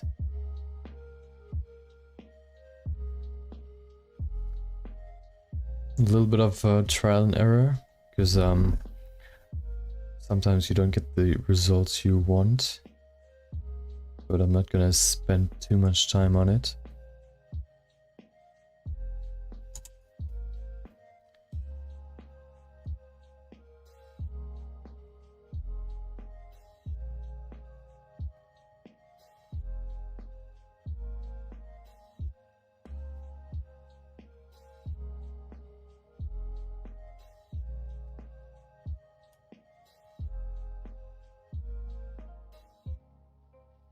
Okay. Now we see the effect. This one's pretty rough. We can't really see through there. But if you push that further back, we can see it gets more and more see-through.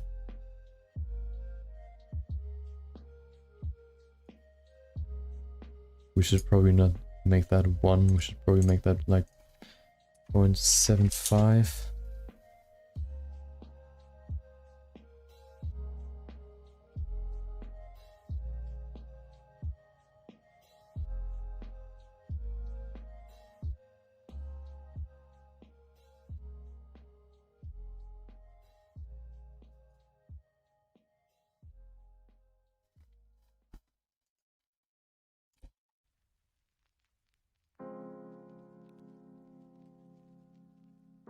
Maybe we need an inverted color. Let's try that.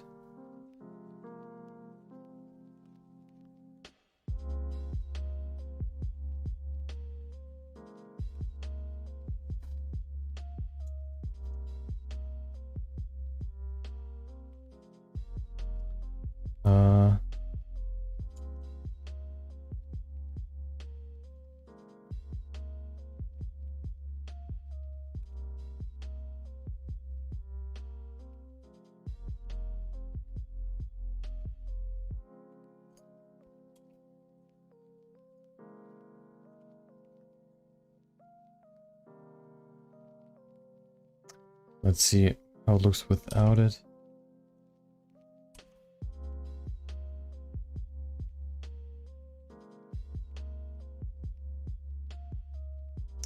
You know what, I'm just gonna keep it like that. I can't figure it out right now. But it should make a big difference, so it's not a big deal. Okay. We could maybe decrease the strength just a little bit. Maybe a little bit more.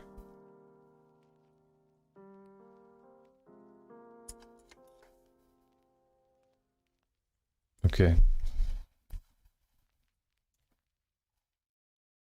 Let's get everything back.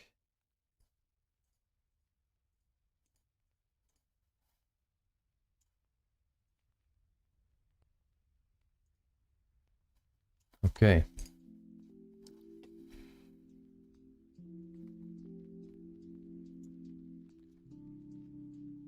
Let's try something on the collar.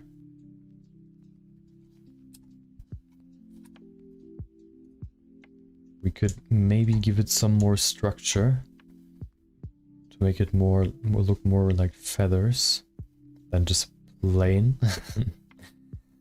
If we use a texture, once more we use a noise texture.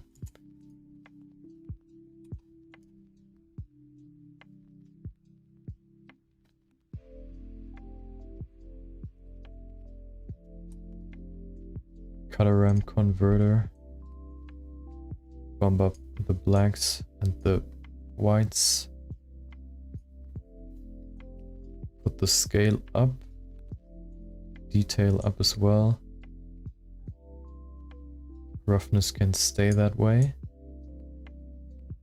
And now let's see if that works. We use our mapping. Ooh.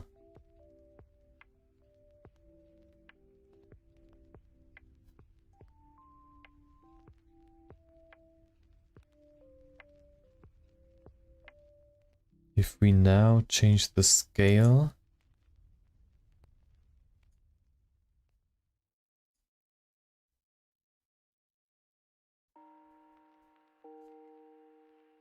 to really stretch the texture,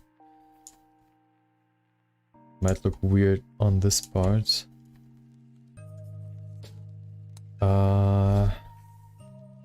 Let's see. How can we solve this?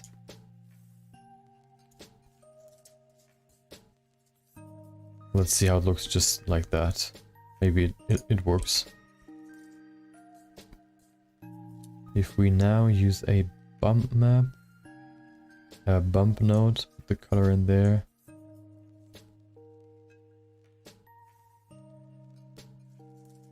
We just get some more structure in there. Which means if we change the strength some little bit, as you can see without it, and then with the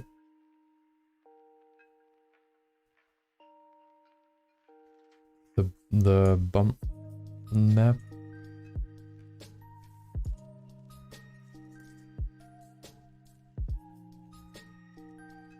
not too strong, maybe that's even enough.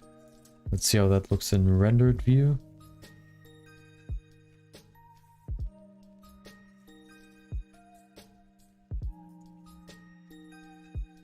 Let's see if you'll be able to tell. Let's put that strength up some more.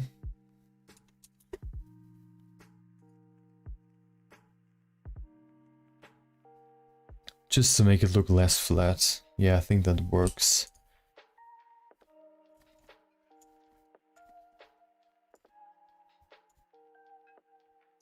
Okay. The only thing I want to change on her...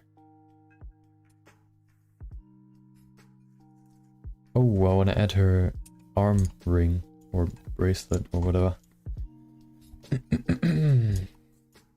So, go in here. Let's remove the lights for now. What we can do is use a plane. Scale it down. We can attach it to the surface of the model. And we can position it to where we want it to be. Oh. Maybe somewhere around here.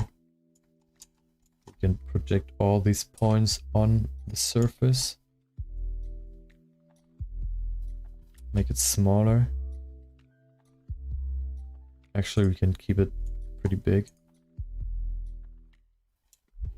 We want to see it actually, because right now it's inside of her arm. What we can do is go into viewport display and say it's in front of everything, which means we can see it in front of her arm. If we change the color in here, we can actually see it better. There it is. So now we can make the shape. Let's see where that's located.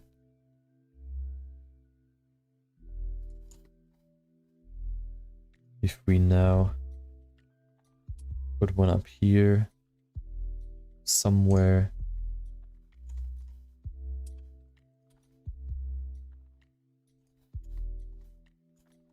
Looks kind of weird right now, but it's still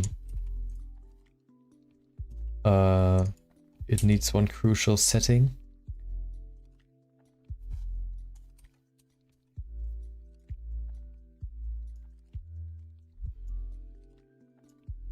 Okay, this music is pretty quiet. Put that up to 13.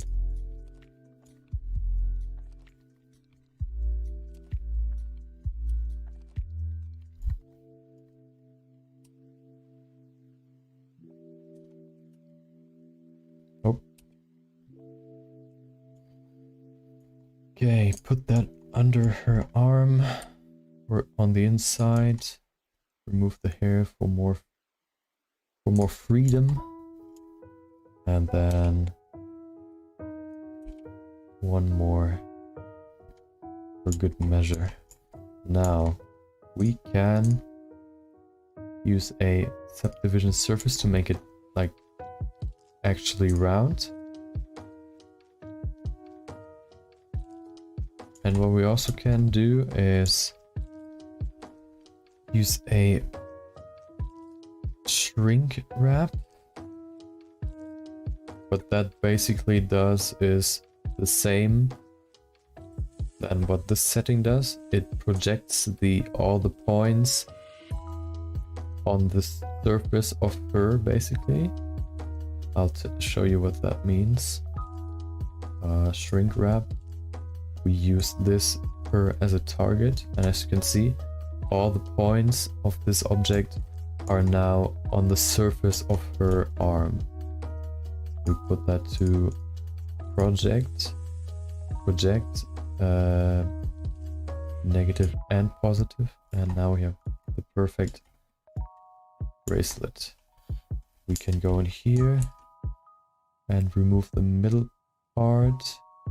We could, or actually we won't remove it, we will only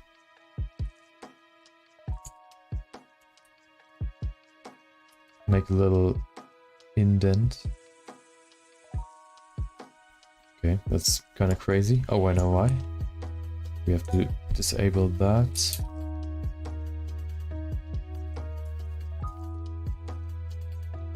Okay. Now we can use that. And we can use a solidify. Make that bigger.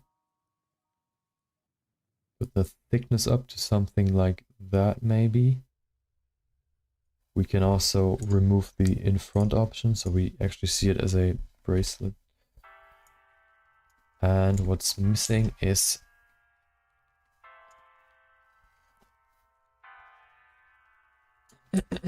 we can select these faces. Oh. What happened? Oh. Okay, if we use these now and extrude them. Not inside. On the... Oh, I know why. We have to use the extrude faces along normals.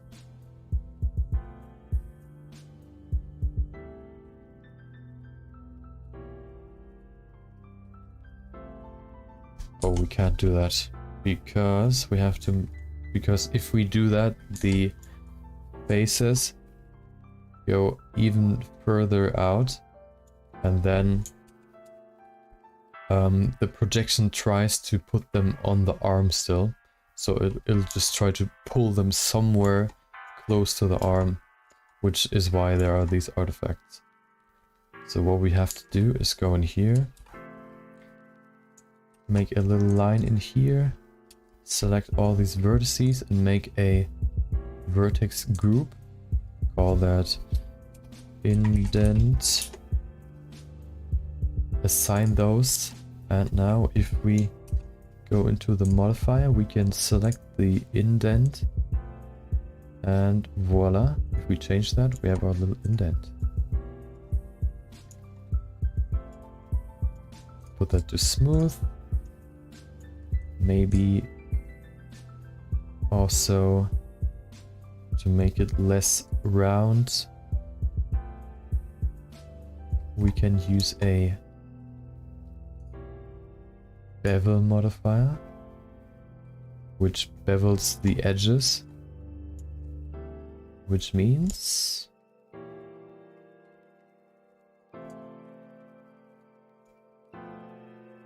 let's see, one of these settings has to work.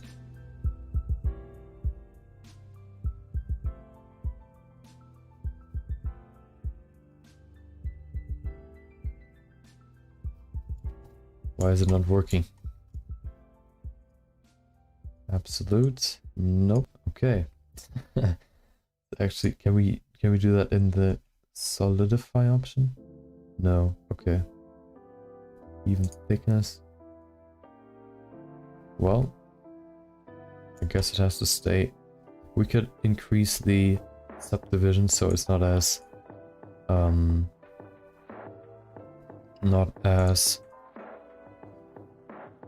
choppy or like blocky. Okay, nice. That's the bracelet. We have that in here as well. Maybe we can even make that wider.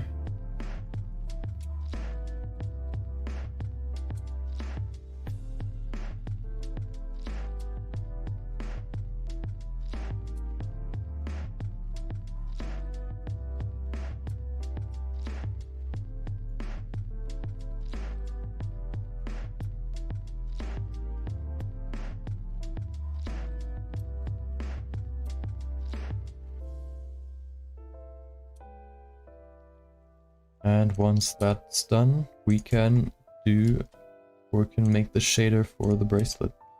A nice gold shader. Okay, that looks pretty good. We can go into rendered view. Maybe also just, oh, that's the bracelet. Go in here, activate all the lights, remove everything except the bracelet. Also to make it less confusing, we'll make a new folder or collection for the backup objects. Put those in there. Okay. Now, onto the bracelet. Now it's smooth. Nice. Okay. What we can do is go just in here. We don't even have to make many changes. Go into metallic. Are we in the correct one? Yep. And now it's metallic. And what we need is the correct gold color. We can go just in here. Wait, I have it saved, I think. 3D index, no, where is it? Okay, I have not saved it yet, which means we have to look for it. PBR material metal color list.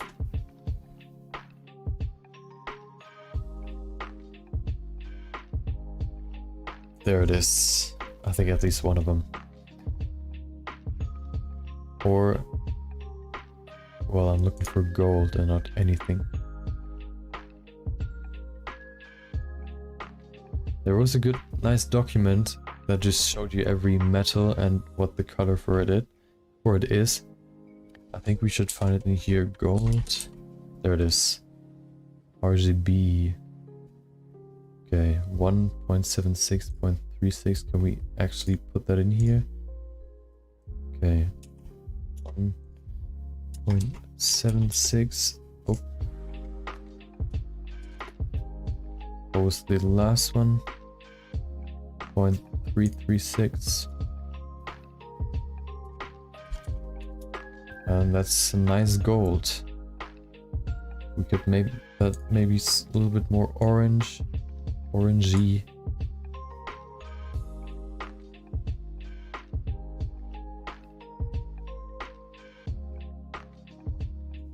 Make it more shiny.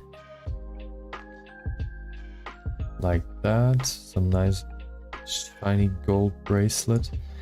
And to make it even more realistic, we can give it some imperfections. Which means we can go in here, of course, use another texture, a noise texture. Let's see what that looks like. Converter color ramp. Increase the detail.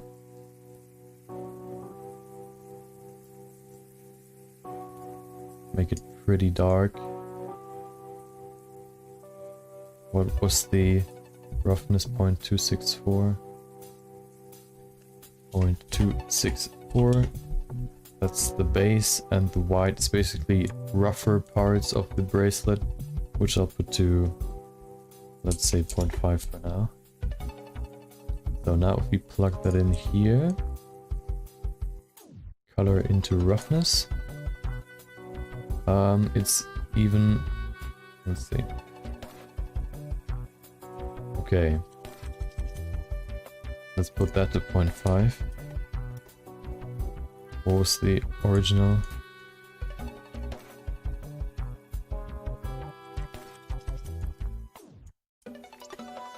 Okay, now we have our first imperfections. As you can see, it's getting kind of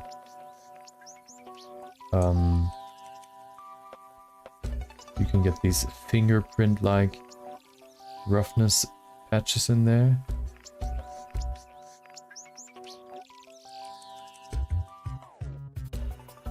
Let's see what looks good. We need more roughness.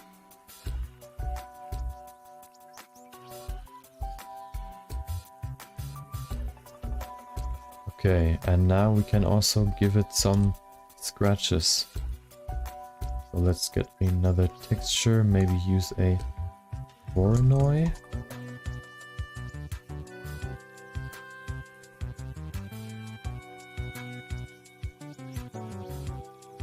Bump up the black parts.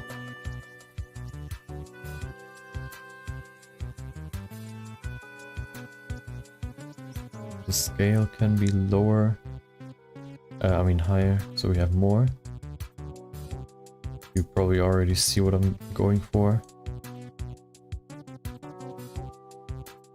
If we now plug in a noise texture into the vector, we can displace those. Maybe a noise texture is not the best texture for this. Or actually it could be like some corrosion. It's gonna be... no, I'm gonna go for scratches. Maybe a Musgrave texture.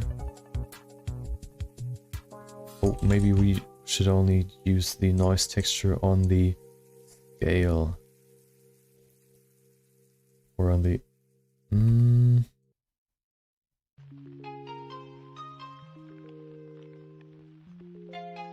Okay, nothing happens. Perfect.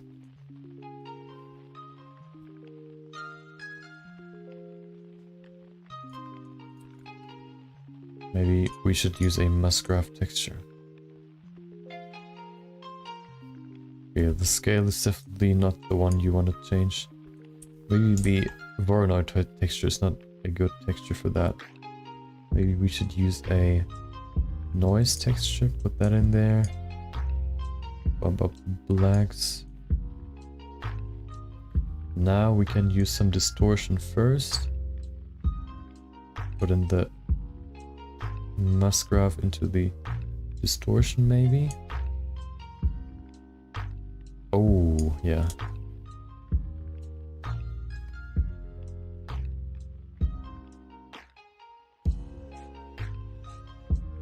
Get this nice corrosion-like effect. Let's see how that looks like when we apply that to the bump map.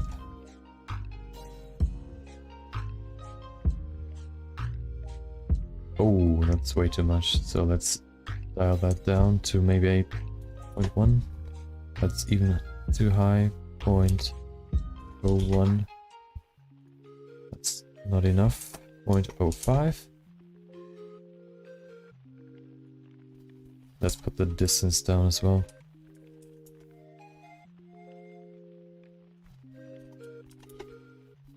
Okay, we just want to make it just a little bit less perfect. So we can maybe use another texture and combine this bump texture with the new one. To give it some more like imperfection, which looks different than this one. So So let's grab this once again.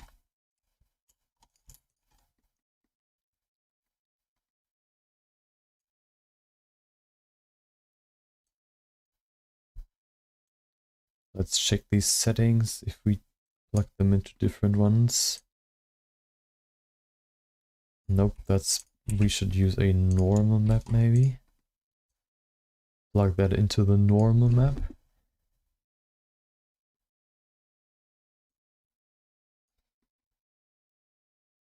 Oh, that's not what I'm looking for.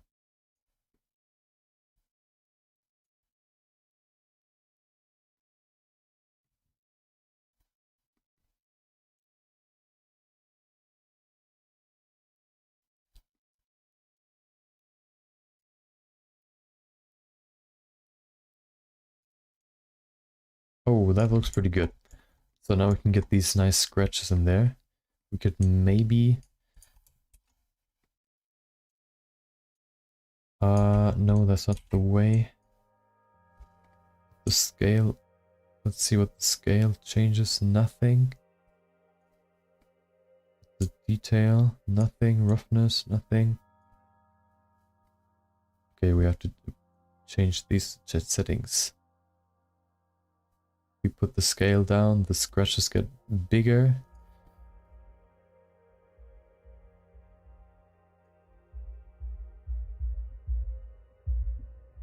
Maybe we can put in some more distortion.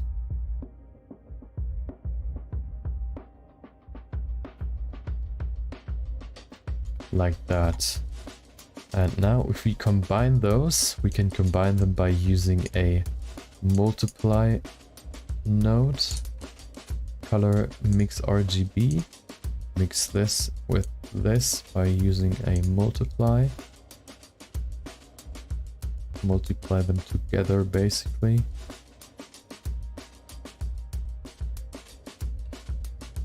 Put the color into the height and remove the viewer. Okay, as you can see there are these scratches now.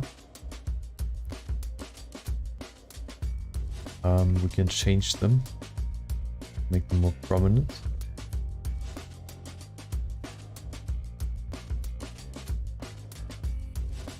We should probably reduce the effect of this.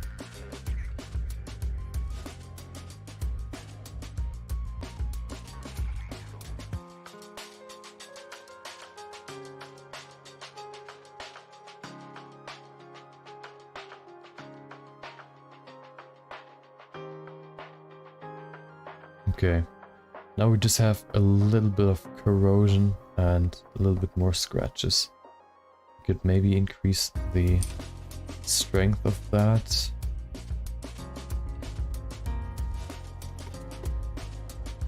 .5, that should be good.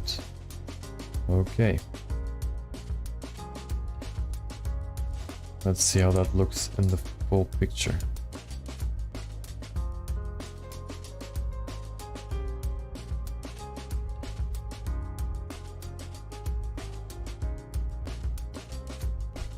Save that first, so nothing crashes.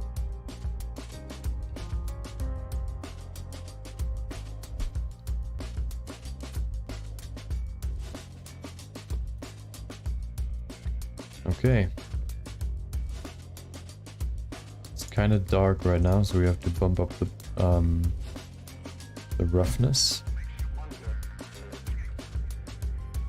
We can do that by using a brightness. That looks better. We could also brighten up this.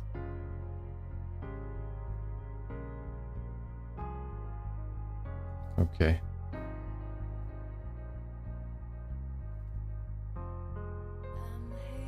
That should be enough. Okay, next step's gonna be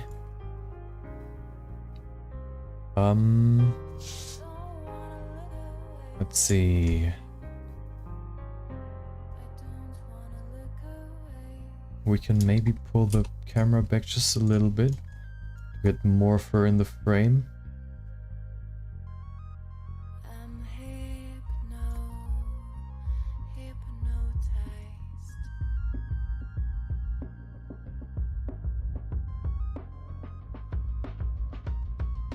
Okay, and now we can make these circles. What we can do is just get a plane and push that over here just for now. We can use a new shader, call that circles. We can keep that for now. We can use a gradient texture.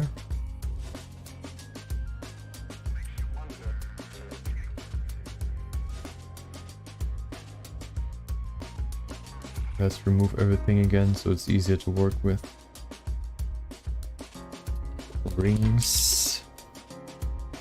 Put that in there, and now we can change the type to spherical, and we have to move it. Oh.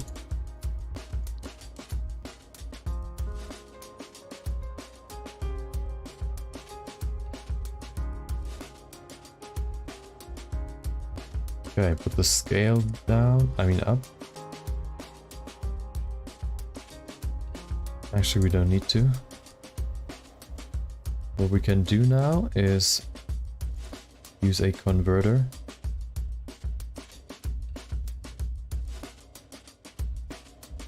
Get the circle in there, and let's use a constant.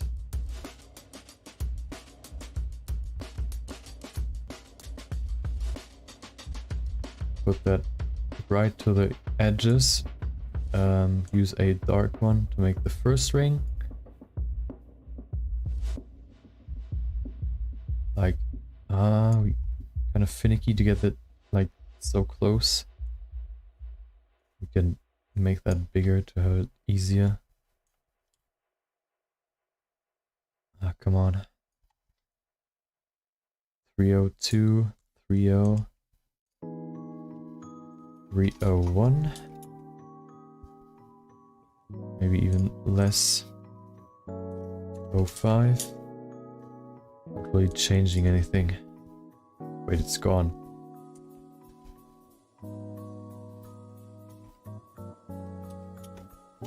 Okay, we gotta keep this.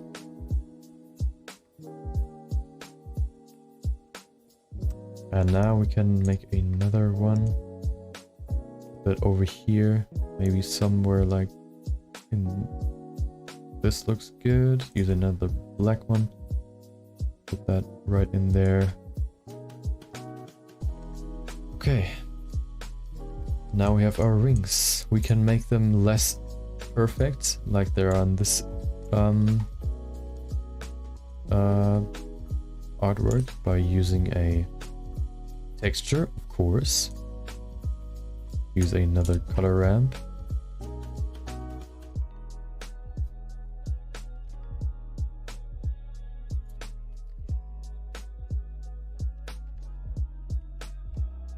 Put up the detail to max, roughness maybe even.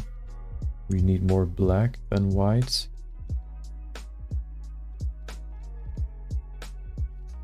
Now we combine those two by multiplying them again. Use a mix RGB, multiply.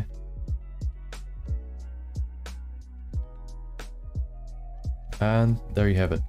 Now we have to reduce or change the texture to get a good look. Oh, change the roughness.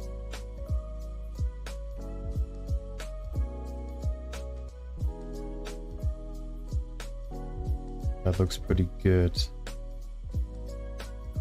Okay.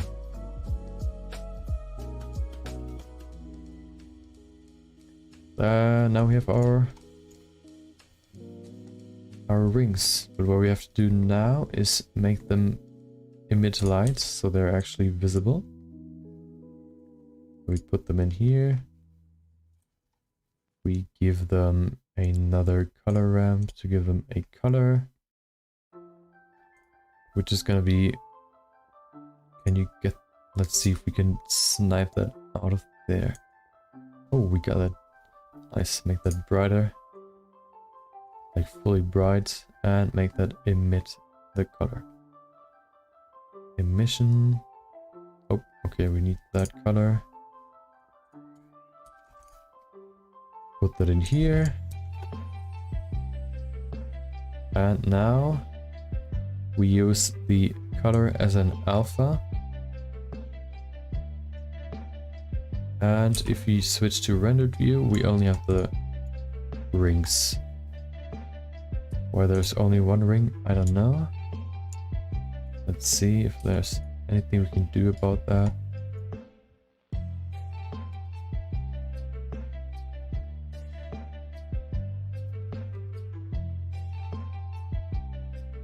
Oh, I think I know why. Oh, there's the other one. Nice.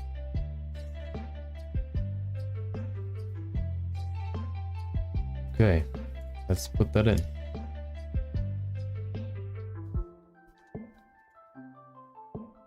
We need our subject. Okay. Go to material, no, rendered. Actually, we can go to material preview. Use this. Or go in here. Say cursor to selected. Or let's just put that. If we select both of them, you can go into tools. No, align tools. Say align location X and Z. And now we can scale that down to get the lights.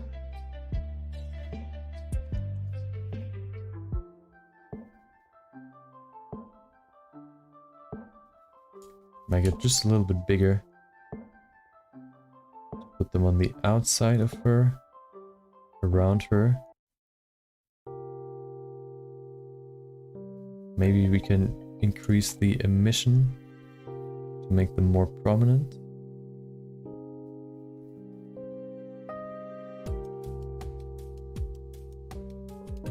Wait, can we increase the emission? We can't. Okay, then we have to use a different material. Remove that. Use a mix shader. Use a emission shader. Put the color in there. Factor. Put that in there.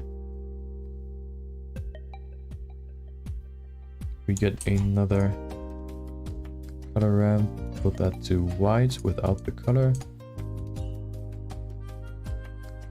Use this one as a mask, and we mix the emission with a transparent shader. Nice. We increase the strength, maybe to 3. Okay, it's not gone yet. Why is it not gone? Do we have to change the shader settings? Put that to alpha blend. Still there. Why?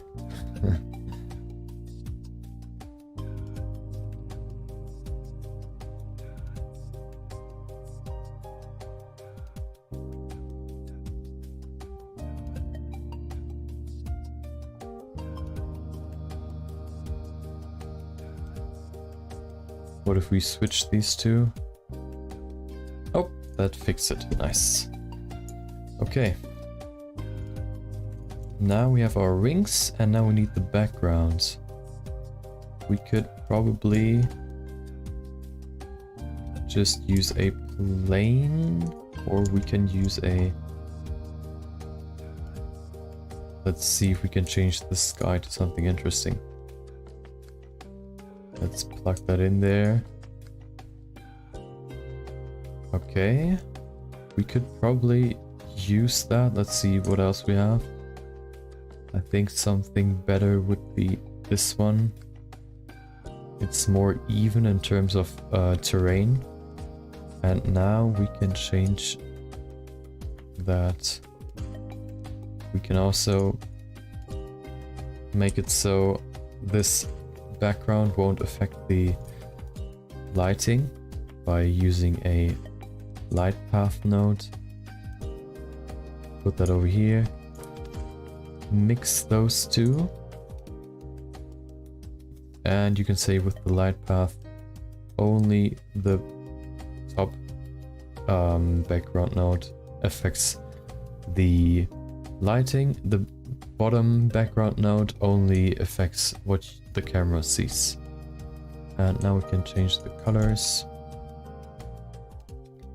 Maybe we use a color ramp again, because that's the easiest.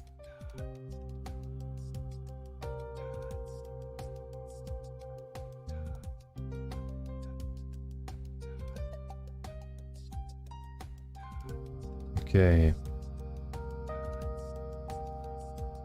Change that to maybe a nice dark green.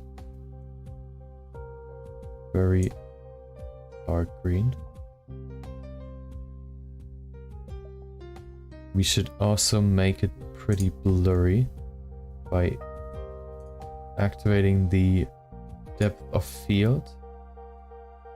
Everything's blurry because we have to change the distance, and to see where the focus point right now is, it's back there.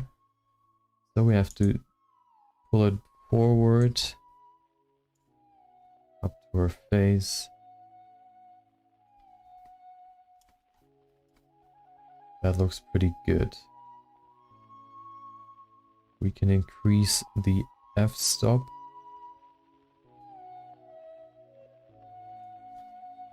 Maybe to a 4. So more of her is in focus.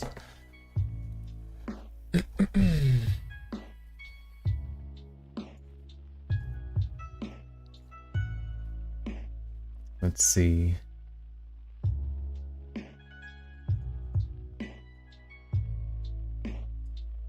Okay.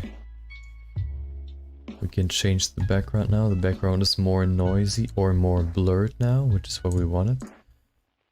Put that up. We could maybe even rotate it to get a better background in there.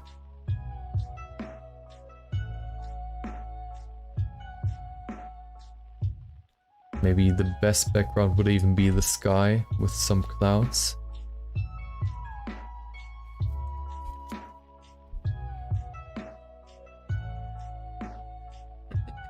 Let's see, are there many clouds in here? Oh, there are some.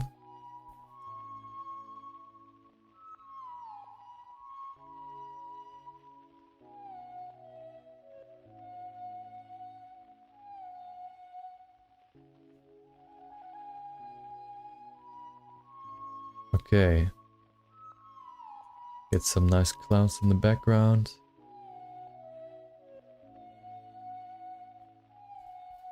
Okay, that looks better than before, definitely. Now we can change the color some more to make it more dark, maybe. This one can be darker. Okay. Let's make a test renderer and see if we can solve the rest of the problems. Or make it better, make it look better by using the... Oh, wait a minute, I want to put in this little light in there. So what I'm gonna do is create another point light. Make that really small.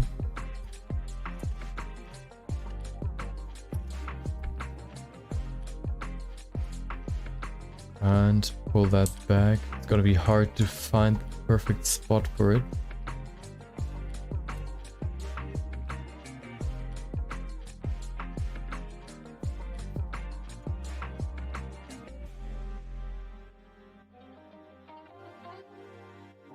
Let's see her eyes. Can you see it? I think you can see it. Put that over her black, the black part of her eyes.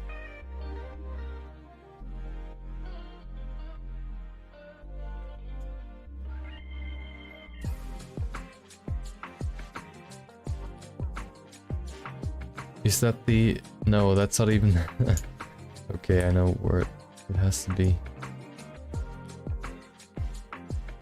Somewhere around here. Maybe we have to increase the strength to see it. The problem with these lights is that they increase the overall brightness so much that I'm debating whether I should even put it in. I think I'll leave it out. But what I'm gonna do is I'll save that first. And we make some mist around her. So we can actually use the shader we used, or I showed you the noise, 3D noise texture before, which means we have to decrease the, not wings, smoke. Okay. Now let's put that back and just decrease the density. Maybe 0.2.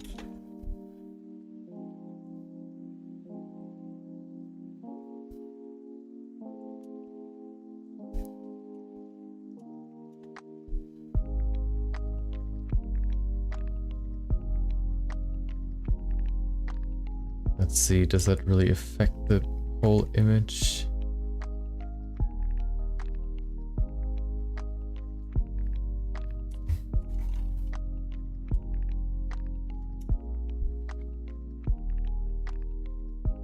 Let's see if we can live without the smoke. Let's remove that. Save it and look, let's go into post-processing.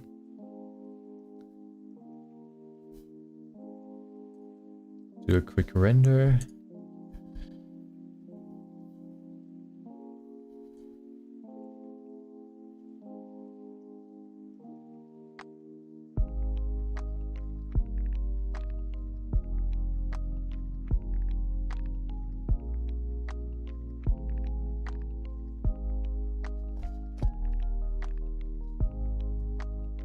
Even just implementing or adding the two rings and the background made it look way more interesting. Before it was just the background and no rings. And just adding that and also the depth of field can make such a huge difference.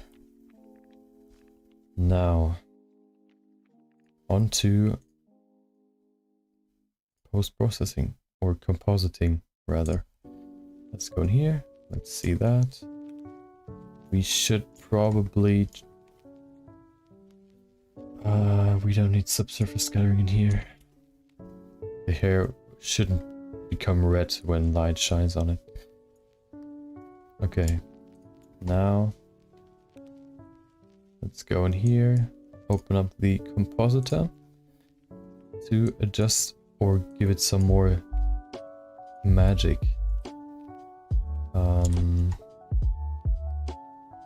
We already have our denoise. Let's put in the glare filter. Ooh. That's not exactly what I want. We use the fog glow. See, that's just way better than before. We can actually get like some actual glow in here. So let's put that maybe to... We also should put the output back to EXR to get some more range in here.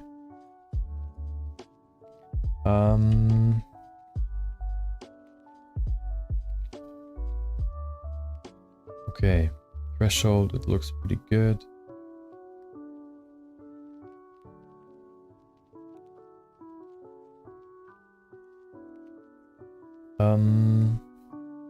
What else? Let's get in some more color adjustments. Contrast.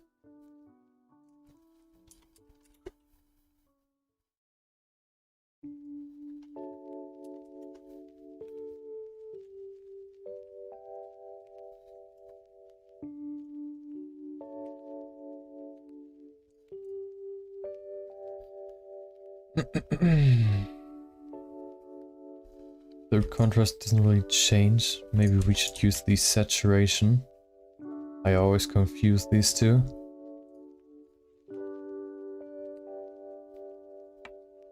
Okay, saturation maybe 1.25. Oh, that's too much. 1.1. Just to give it some more color. Actually, we might have to. Let's see if we reduce it to 0.9. If we get closer to the original image.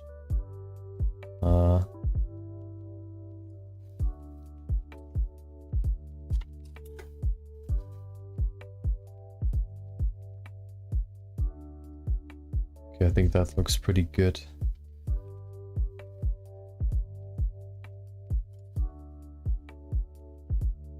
Let's see, do we have any... What is in paint? 2. Okay, it changes nothing. Let's see if we have anything else we can use. Sunbeams? Nope.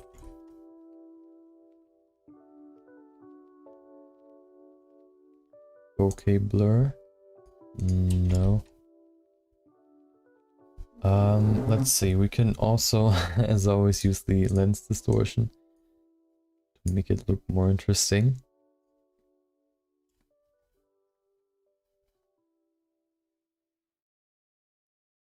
Put the dispersion up to maybe 0.1. Oh, too much. Put it to 0.5. Oh.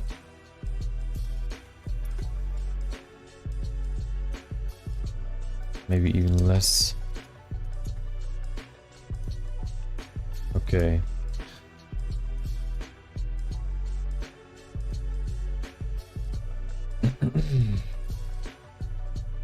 Let's change her eyes just a little bit. I want to make her look more to the right. So let's get back to the 3D view.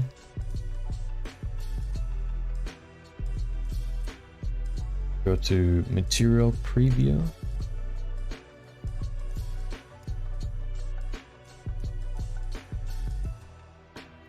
Hide everything we don't need, or at least what's distracting. And let's rotate those eyes.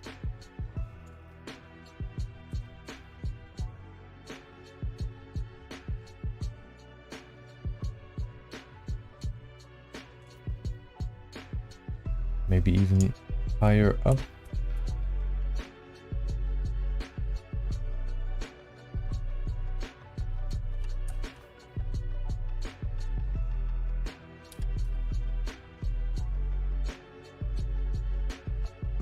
I think that's better.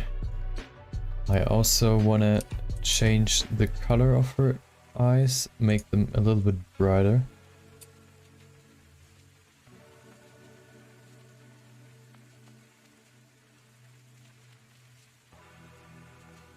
They're really dark right now, which just kind of takes her, like makes her eyes really like look like a cute cartoon character.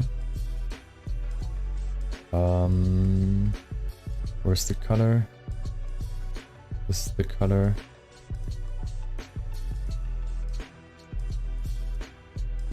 Let's see if we can just do that.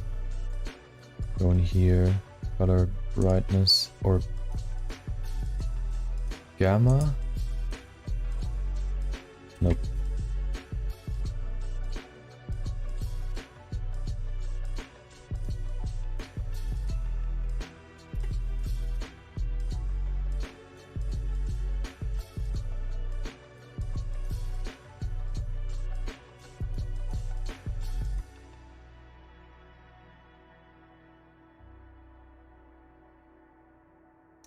Okay, that looks better. Maybe even more.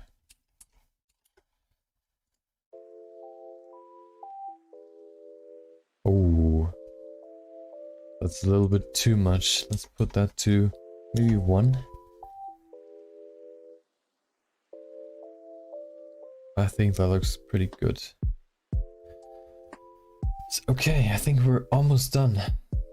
Let's put everything on.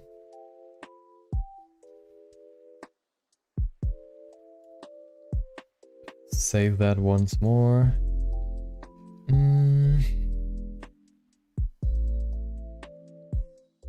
Let's see if we can make her hair just a little bit more detailed. That's the one thing that's bugging me right now.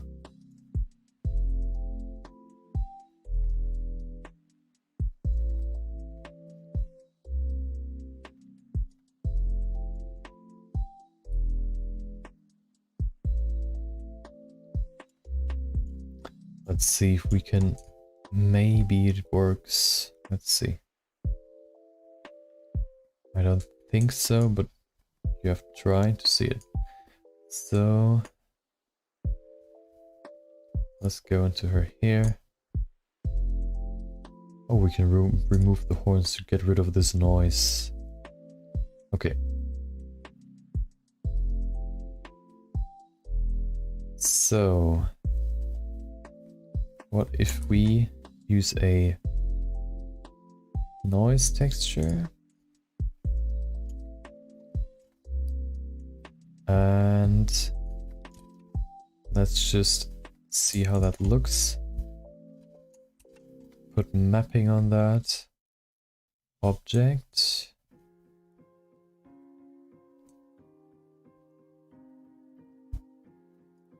Scale that down on the z-axis. Maybe put some distortion in there. Okay. Now if we use a color ramp to define some sharper edges.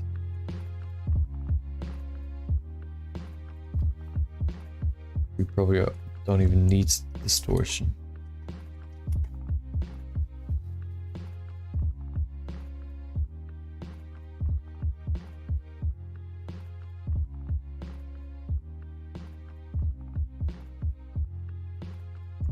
Like that. That may look weird down there. Let's see. Now if we use a bump node as always. Plug that in there.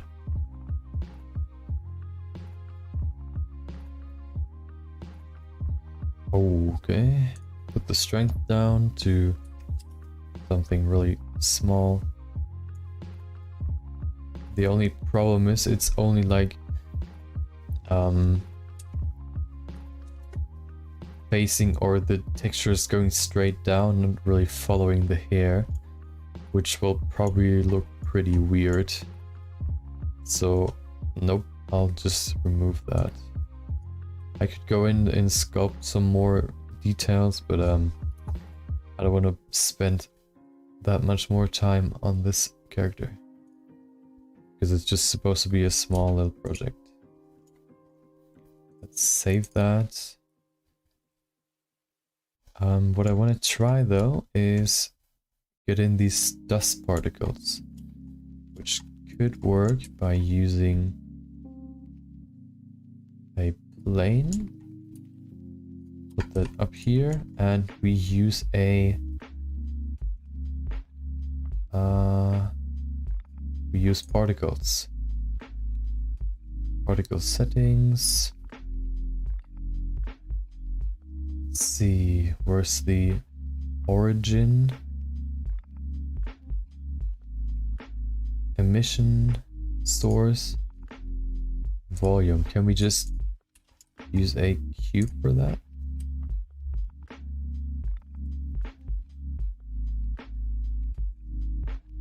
Make that just the bounce. Go in here, make a new particle. Setting, go to source, volume. Does that spawn them in the middle now? If we get a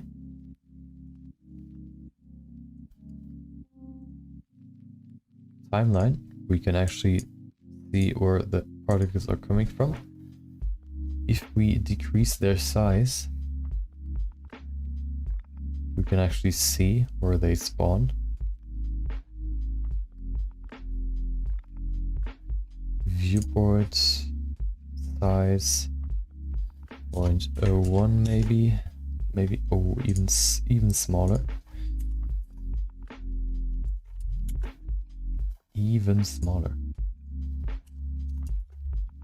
Okay.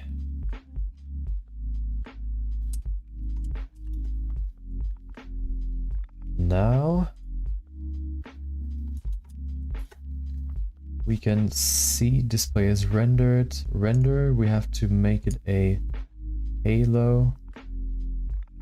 Scale should be the same. Let's see if we can actually see them.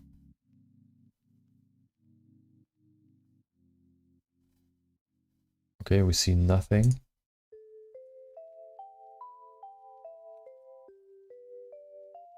We probably have to put them up here and let them fall down. Now we have to reduce their gravity so they don't fall down so fast, so I can actually see them. Properties, no.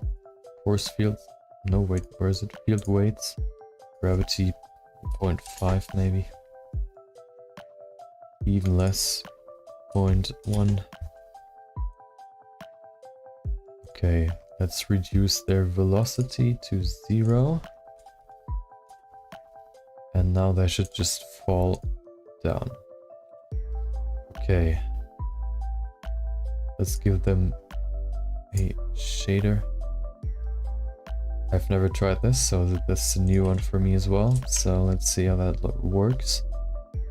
Let's see if we use an emission shader, they actually get illuminated. Oh, that looks pretty cool. That's not what I wanted. Volume? No. Material.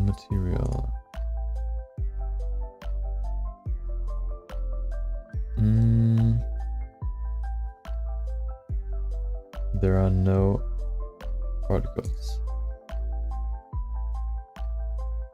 You can't really see them. Let's see if we increase the size. If they're... Oh, let's hide the emitter. Nice. Let's increase their size. Do we see them now? No. Okay. What we can do to actually see them is, I guess, just use spheres. Make them really small. Really small. Apply their scale. And now we can say, for the render, use render as object. Which object? Of course, the sphere. Now we have small little spheres, as you can see down there. Make that textured.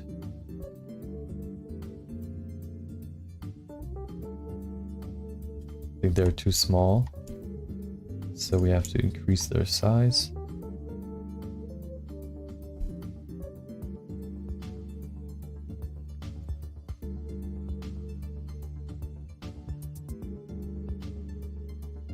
Oh, you can see them. I see one.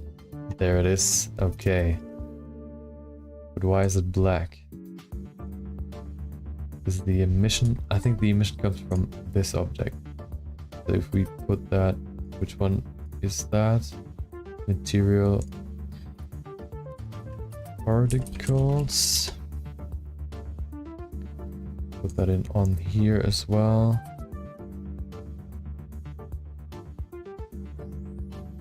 Oh, nice. Okay. Maybe we want less of them.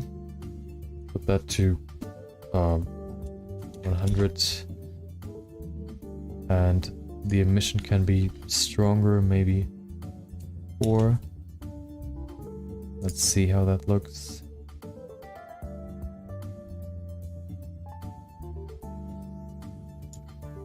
We actually need more.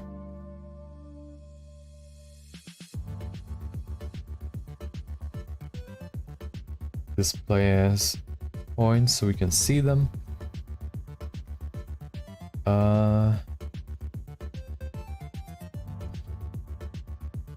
We need more, so let's put in more.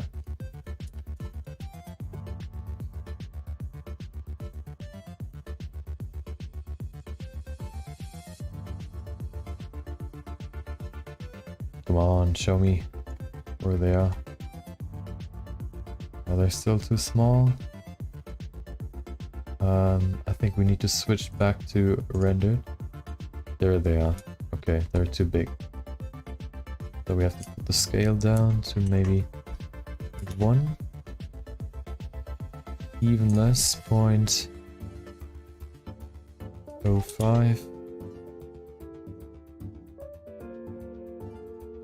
0.025. Nice, now we have these small little particles in there, just to give it even more atmosphere. We could probably even have some more.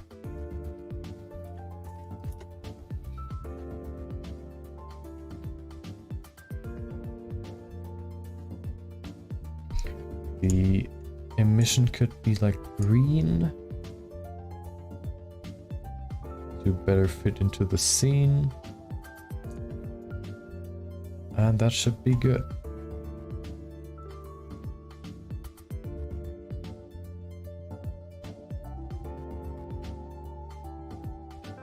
Nice. Okay, let's save that.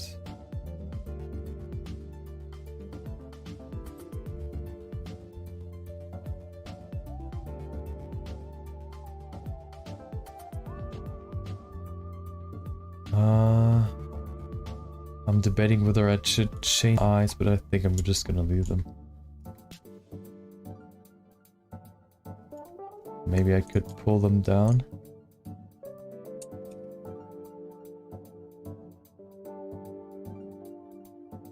That looks better. Before she looked kind of like mad. This looks better. Yep. Okay, let's save that. And put the render to 2. Oh wait. Multiply that by 8. Adapt sampling. And put that to full.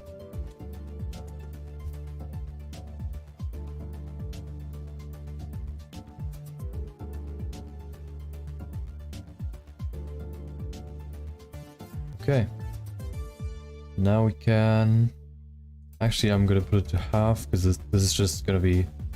This should be a quick render just to see the final product, and then I'm gonna render the high quality version off stream. So let's see how it looks in the end.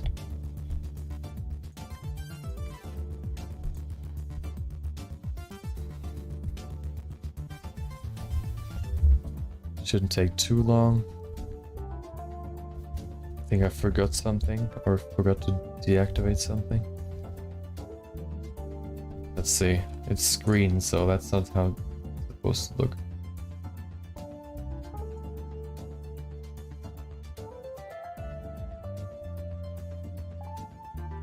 Let's see if everything is disabled that's supposed to be disabled. Yep. Now it should look correct.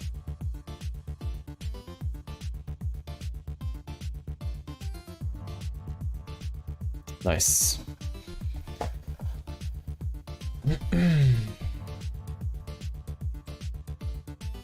Let that finish, and then we have our final product.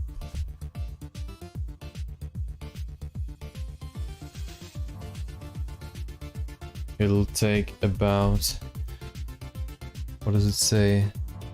Remaining 2.5 minutes. Okay. So this is our first finished project.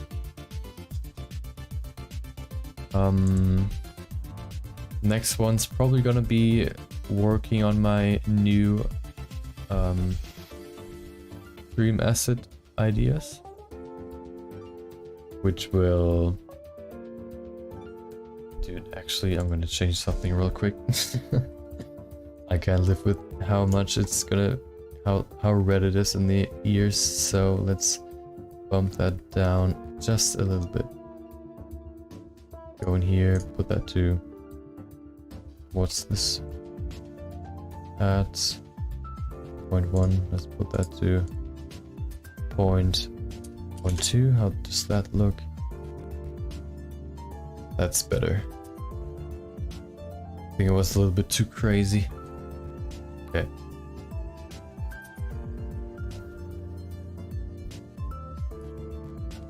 Okay, so my plan is basically to get a good concept going for next week, and then I probably will work on the stream assets next week. And maybe if I like get bored or I want to like change up my what I'm working on, maybe we'll do another character.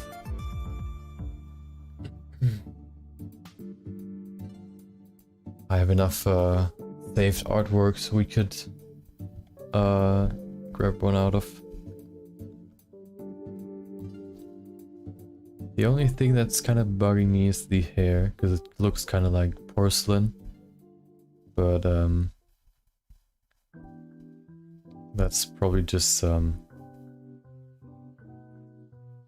well, we had to move fast, or we had to work fast, and if I would change one thing, I would change the hair to a different system where I would actually like use either simulated hair or textures for hair and put that as a replacement for her current hair, just to make it look more appealing and more realistic, similar or like better fitting to the one we had as our reference.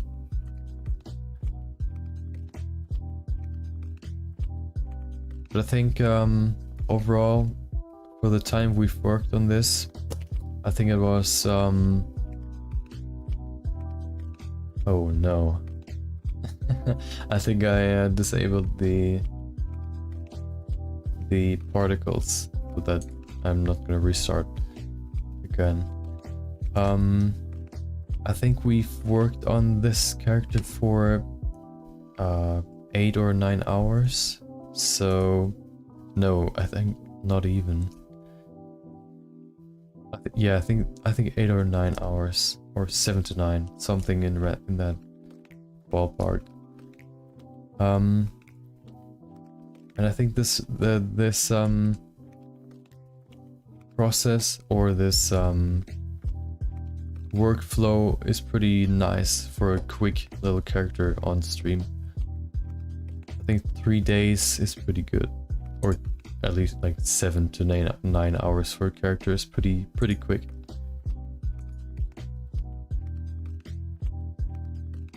I think if you work too long on a character, it can get quite boring if it just takes too long.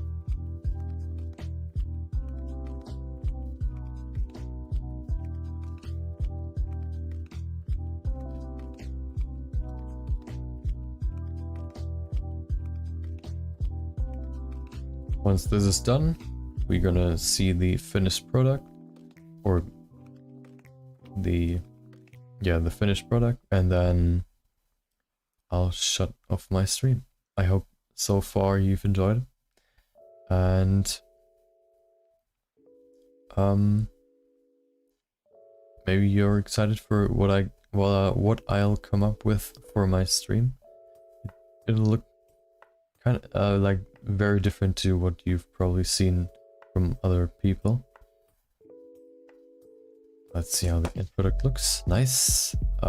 What's missing is the particles are missing, and that's about it. So there you have it. The only thing I would probably do different in the next on the next character is I would put some more detail into the hair. Yeah, that's about it. Everything else looks pretty good. Just the hair looks kinda weird. And we also got this little light in the eye, what I originally wanted with the little point light. So that's nice. I think it's because we moved the eye just a little bit. Nice, okay.